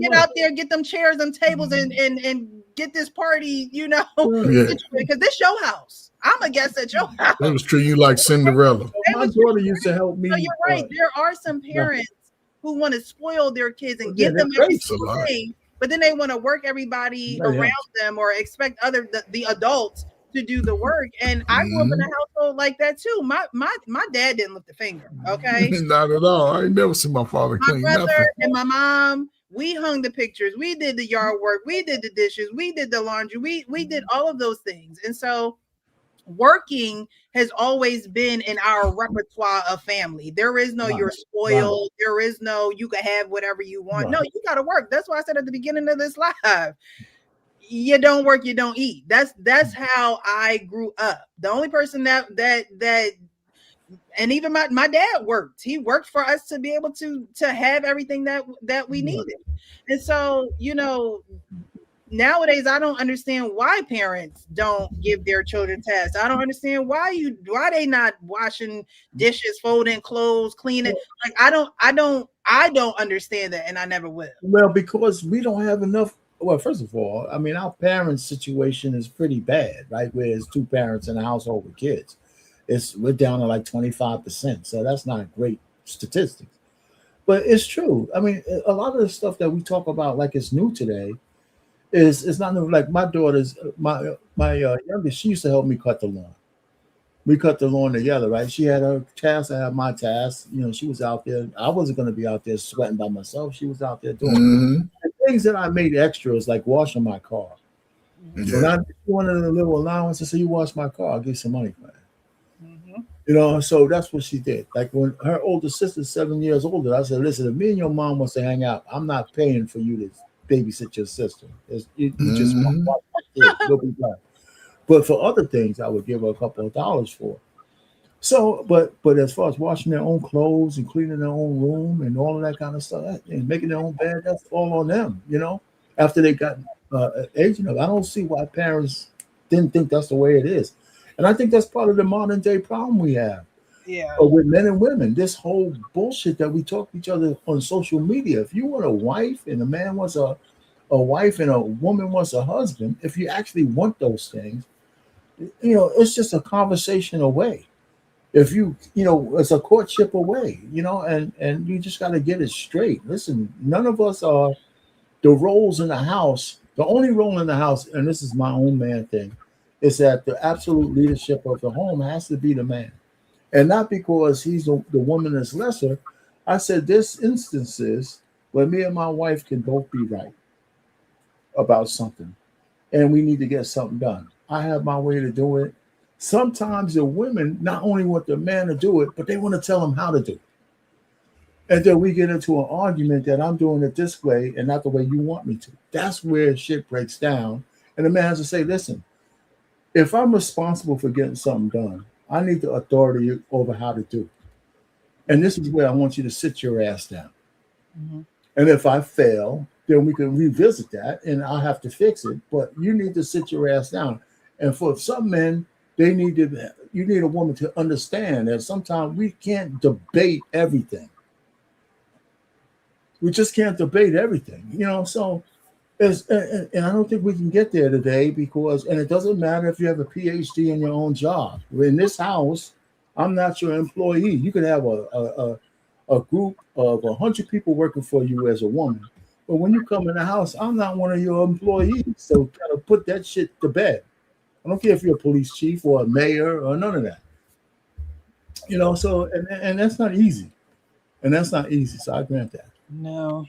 It's not. So there you have it. So I solved world hunger, but everybody's still starving. So anyway.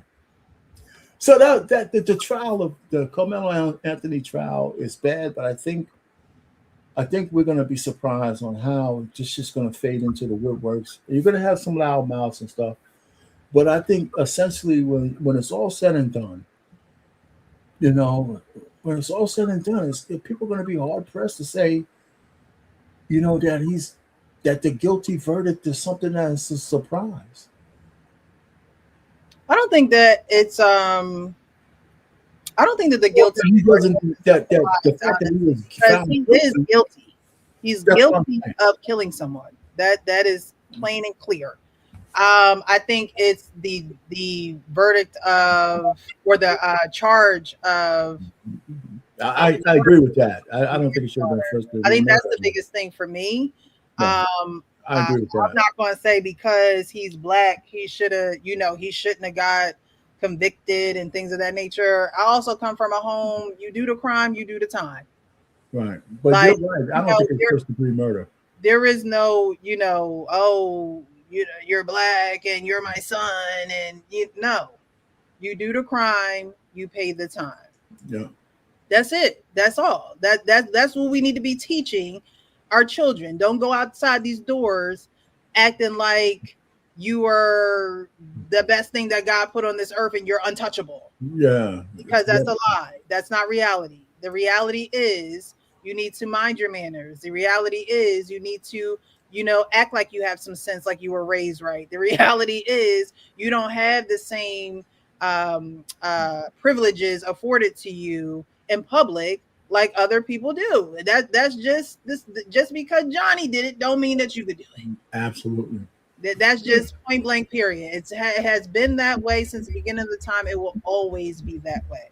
And so we as parents to children have to be able to prepare them for this world and not just have them, scrolling on social media thinking that this is something that's worlds away, because this can happen on your block too. Absolutely. This can happen at your track field too. This can happen when you tell me on Friday you're gonna go watch, so-and-so run or so-and-so play. These things can happen every day in any neighborhood on any block. No one is exempt from it. No, you're right. Hey, so Precious, you gotta help me with something. I still need some more weaning with my youngest daughter moving out, and I walk past her bedroom, open the door's ajar, and there's nothing in there but the bed that she used to sleep in, and I can't even bring myself to go in the room. And I said, I'm simple. I was like, God, at least, And what's my problem is when she was here, right? She was one of those kind of loners, anyway, and she's been that way. It's like a little girl. I feel like I didn't knock on her door and walk in and intrude on her space enough. Oh, she said, now that she's gone, you miss her. Yeah, I said, shit, I should have intruded on her a whole lot more, because now I don't. Now you don't know what's going on with her. Well, yeah, she don't forget about her calling me. She only called me when she wants to call. That's it. I said, golly, man, don't you miss your dad? I mean, don't you want to say something? No, we keep that, huh? So I think sometimes parents forget that y'all were our age as well at some point in time. No, I do. That's the only thing that saves me. And there were times where you went off and you did your thing, and your parents or your aunts, I know you were raised with like aunts and things of that nature. There were times I didn't hear from you. There were times I didn't see you because you were becoming. You know how much. Let me say, my aunt did ask one day. She didn't give a shit when I called or not. You know, just I see you when I see you. Exactly. So that's why it's important. We talked about this before in the men's panel, probably years ago at this point, because we've been doing this for a while. But that's why it's important to have those daddy-daughter dates and those family meetings and the time where you actually do facilitate that togetherness, because when they out. When they got plans, they got plans. We were just together on our birthdays. You know, we had a nice time out and all that. And I'm over there. That's why those times have to be cherished.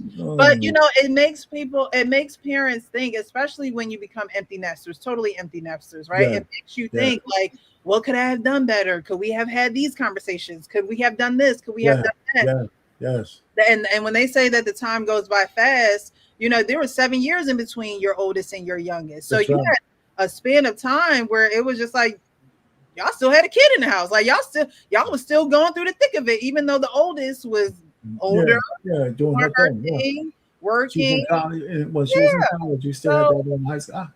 I don't know. Or maybe you need to get her picture and put it on the dresser in the room or something. I do have pictures. I got pictures. Hey, listen, I called her today. You know, she was at work, and I was just happy she answered the phone. You know what I'm saying?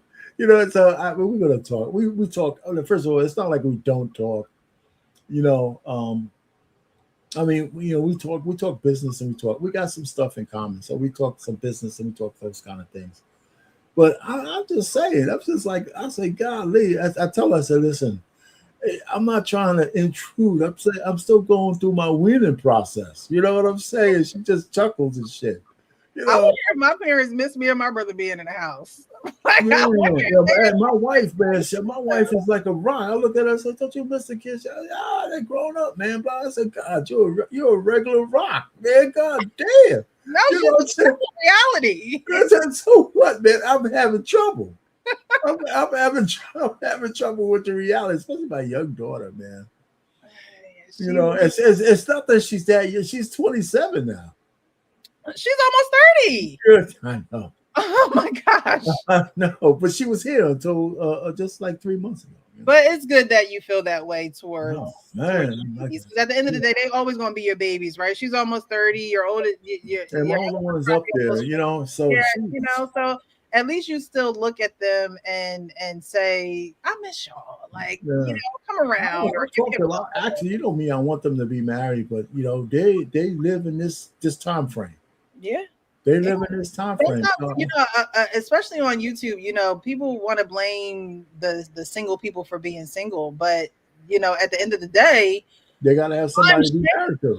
And yes, times change, and they're just not the way that they used to be. And so, you know, you have to pick wisely amongst what is going on. You gotta be in the area to find them. Yeah, you know, so that's the point. And I don't know all this. I mean, whatever is going to happen with them is going to happen with them. They're adults, you know. So my church just got a new pastor, right? And so he's like 32 and he's not married. I said, shit. I told my wife. I said, well, you know, shit, you got a daughter over here. She said the first thing they said was, "Don't be trying to get him married to one of your kids." I said, that's the worst thing I ever heard anybody tell you. Right. Why shouldn't your kid want to marry somebody who's the pastor or somebody who's free, simple, no children, and he got a future? And we're going to tell people that he's the one who's off limits. Why? Because people are selfish and they want the pastor to themselves. And I told my wife that. I said, "What are you talking about?" I said, "We want our kid to marry some damn lug nug kind of asshole from the street, other than the pastor of the church. What are you talking about?" It's funny you say that. I'm gonna give y'all a story about my life. So in high school, I actually dated a pastor's son, right? Okay. And ironically, now my dad is a deacon at his father's church. Okay. Crazy. Right. But when we were in high school, we were in a marching band together. So we spent a lot of time together. We, you know, did competitions. We were always on the road and things of that nature. But I just thought how funny it was, like when we dated in high school, we went to prom together, how my parents were always, I didn't go on my senior trip. One day the sports advisor would come and be like, "Oh, your parents said you could go." Then it's like, "Oh, no, you can't go." And "Oh, you could go." "Oh, no, you can't go." That was an emotional seesaw my senior year. But when we dated, it was just like, it was like they accepted that we dated, but it was almost like they didn't want us together. And I'll never forget, he went off to college. He went to Princeton, smart guy. Again, dad is a pastor. It's almost like if I could have chose anybody, I would think that this would be the guy, like, right? Like the right guy. And I remember I had invited him to church. Jesus, can't do nothing. Invited him to church. My dad's like, well, church is not a meeting place. And da-da-da-da. That's what I thought church was. You know, we all meet at the church, but whatever. Long story short, he ended up going his way to college. I ended up going my way because my parents were really strict too, because I couldn't really do anything. But I'll never forget, he wrote a letter saying how my parents were the reason why we're not together. And man, that's terrible. I agree with him, because at the end of the day, if you're going to want your children, especially if you grew up in the church, right? Especially those folks who grew up in the church know what I'm talking about. If you grew up in the church, and they always say, well, the pastor's kids be the worst kids, but I'm not going to say his name, but there was nothing bad about him. You know what I mean? He was a drum major in the marching band. We were in marching band together, top of the class in grades and things of that nature. And I'm like, yo, y'all really cock block. Like, but now you want to be the deacon at his dad's church? No, but you know what? It's a mindset. I think when I talked to my wife, I was kind of half joking, but her reaction told me that her head was, I said, listen, I mean, I'm not like 100% serious because there's no connection. She said, my daughter knows the pastor. They're around, my daughter's a little bit older than me, like a year or so. So they did something together. I said, wait a minute, they know each other. I said, well, you know, she's single. She don't have no kids. He's single. They don't have no kids. What's a better match? What are you talking about? Now, not that it would happen, because he would have to be interested in her and she would have to be interested in him. But I said, if we ain't trying to pair our kids with somebody who's going forward like that, then what do we do? Who you want to put with, right? I said, what are you talking about? You know, she said, well, they were saying that I said that there's some deacon, some guy who telling them, hey, don't now this young guy, don't be trying to endear him to your kids. I said that guy's an idiot. If he said that, he's an idiot. She got mad at him. And that's how the church. That's how the church keep young kids single. And I'm just going to be honest and put it out there, world. You can hear me. I don't care. That's how church keeps young people single. And now that we in 2026, church want to have this culture of, oh, let's get the singles together and da-da-da-da. Y'all forget when we was kids, y'all wanted to keep everybody apart. You know, if we touched each other, we was going to get pregnant. If we looked at each other, we was going to get pregnant. Those are the fears that's a whole nother show.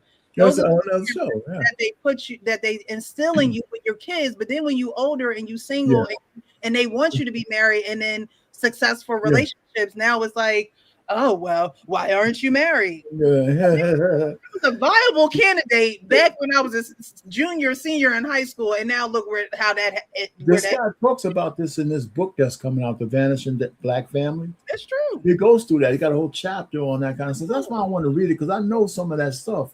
And it's so funny that I did that show on Black Man Unfiltered Network, and I didn't know this book was coming out. But so when I said that title, then I looked that up.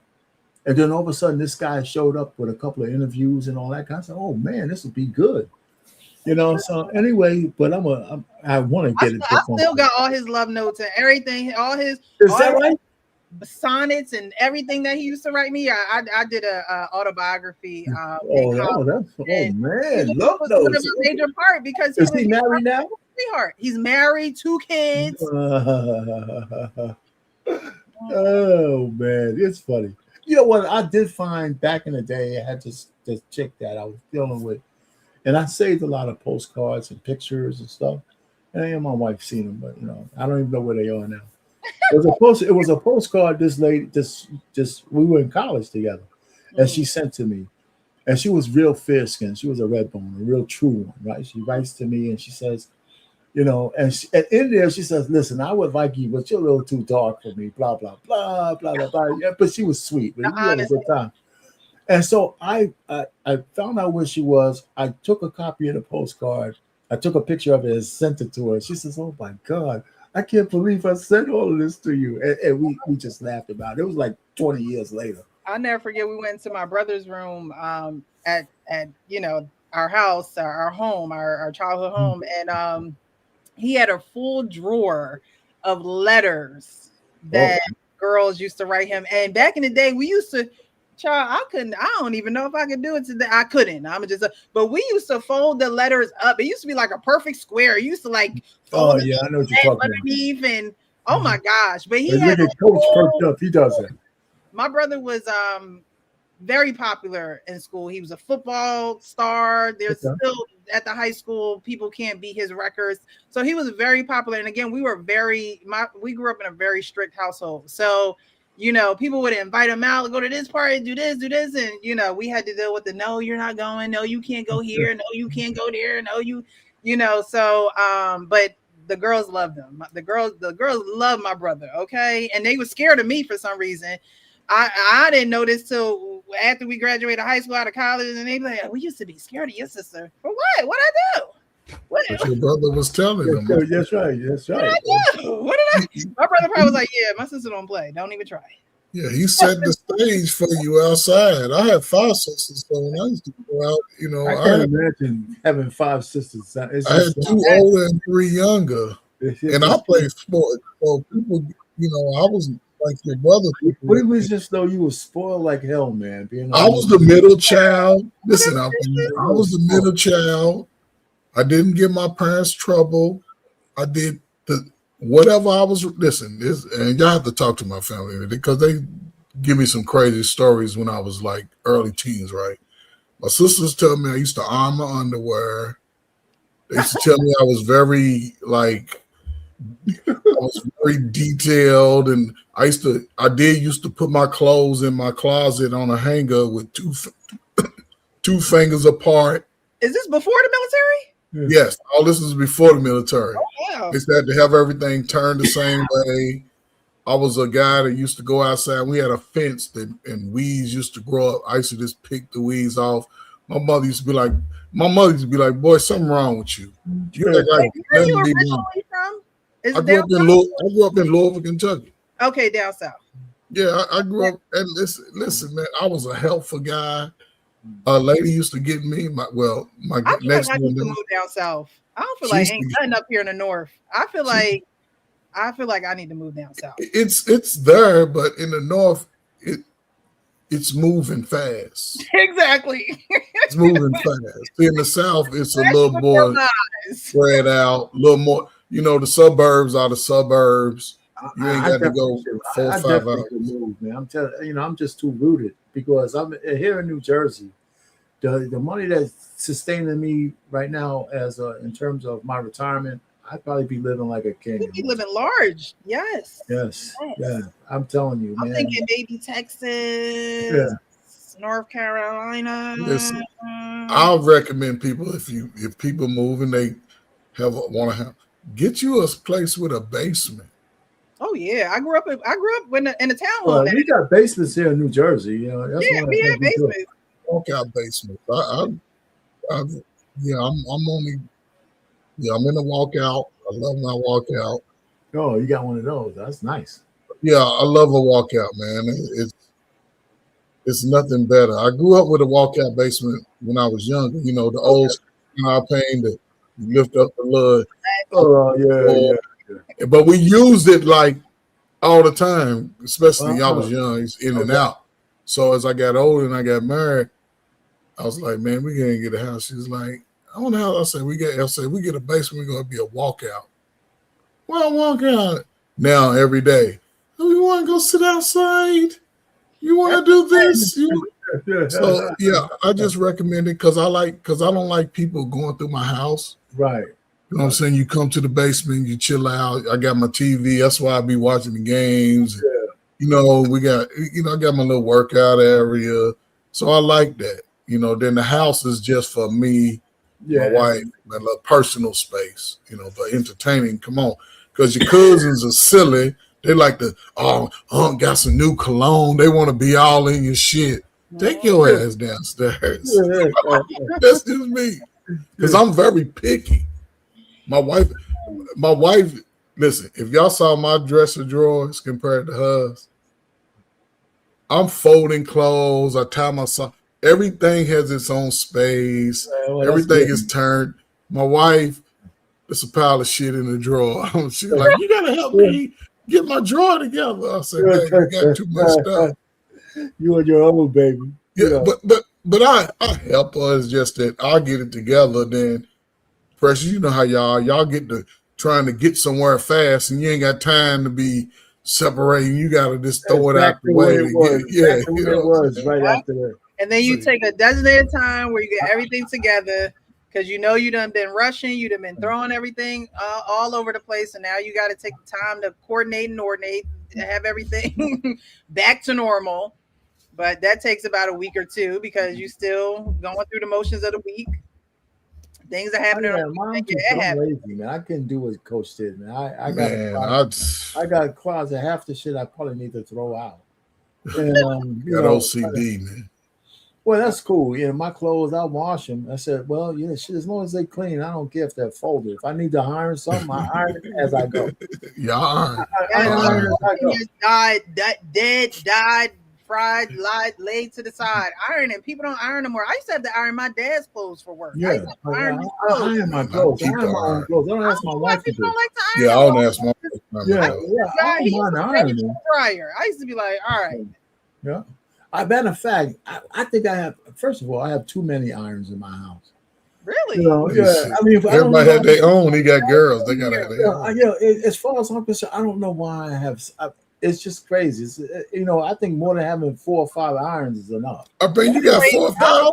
You got 4 or 5 irons in your house. Yeah, I mean, because you collect. My iron has lasted me. I may have to actually buy another one, but my iron has lasted me for a good 14 years. No lie. Yeah, they last. I mean, I got nice heavy duty. I don't even want. I'm almost like I don't want to get another iron, but it got the stuff on the bottom. Maybe I can clean it off. Maybe I can get. Yeah, you got to clean it with take salt and lay it on a sheet of newspaper or something, parchment paper, and just go over and steam it. Hit it with the steam. I love that iron. I've had that iron. Oh my gosh! I think. After I was done with college and got my own place, I got that. I've had that iron ever since. My mom always told me invest in a good iron. Always. Is it the one with the little blue tab, the old school? It was metal. It was black and had silver. Like yes, it's a red and silver iron. That's old school. That's old school. Yeah, that's old school. But one of those ones that the auto turn off if you forget. You have it plugged in, it'll turn off or whatever. But it's a good iron. I just don't know. I like the creases. I like with the jeans. I like that. But goddamn creases. Well, anyway, so was that the last video? That was it. Yeah, we're gonna get up out of here. It was good chopping it up with you guys. Yeah, this is a good show. I mean, it was fun. I was glad. I was saying that she's not canceling tonight, is she? Oh no. No. Hey, I did my show tonight, my sports show. I was like, I had the president when he fell asleep at the game. I couldn't stop laughing. I said, "Well, listen, if I'm 80 years old and the world is shoulders on I should be able to fall asleep where I need to." If that probably was the first time he was sitting around. It's 3-1. I pain. It's 3-1 now. It's 3-1. The Knicks came back to win. Yes. Get out of here. The largest comeback win in NBA history. I had it right here. I'm talking to you guys, distracted me and shit. Oh, man. About 1 point. So there you go. It takes a woman to get me from talking about sport. I'm gonna blame this on. I always forget. I'm like, oh man, I think the game is going say nothing. Man, I tried to, man, but I don't know. It was a big comeback. It was like 90 to. It was like up like 15 points. I saw it down all the way down to the last 30 seconds. I was like, man, you're watching it too, goddamn!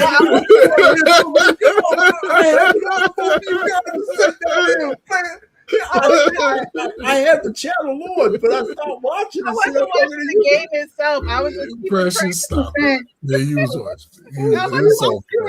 It's over. It's over. It's over. Hey, listen, more details than me. I played basketball in I mean, all the way from the 4th grade all the way up to the college level.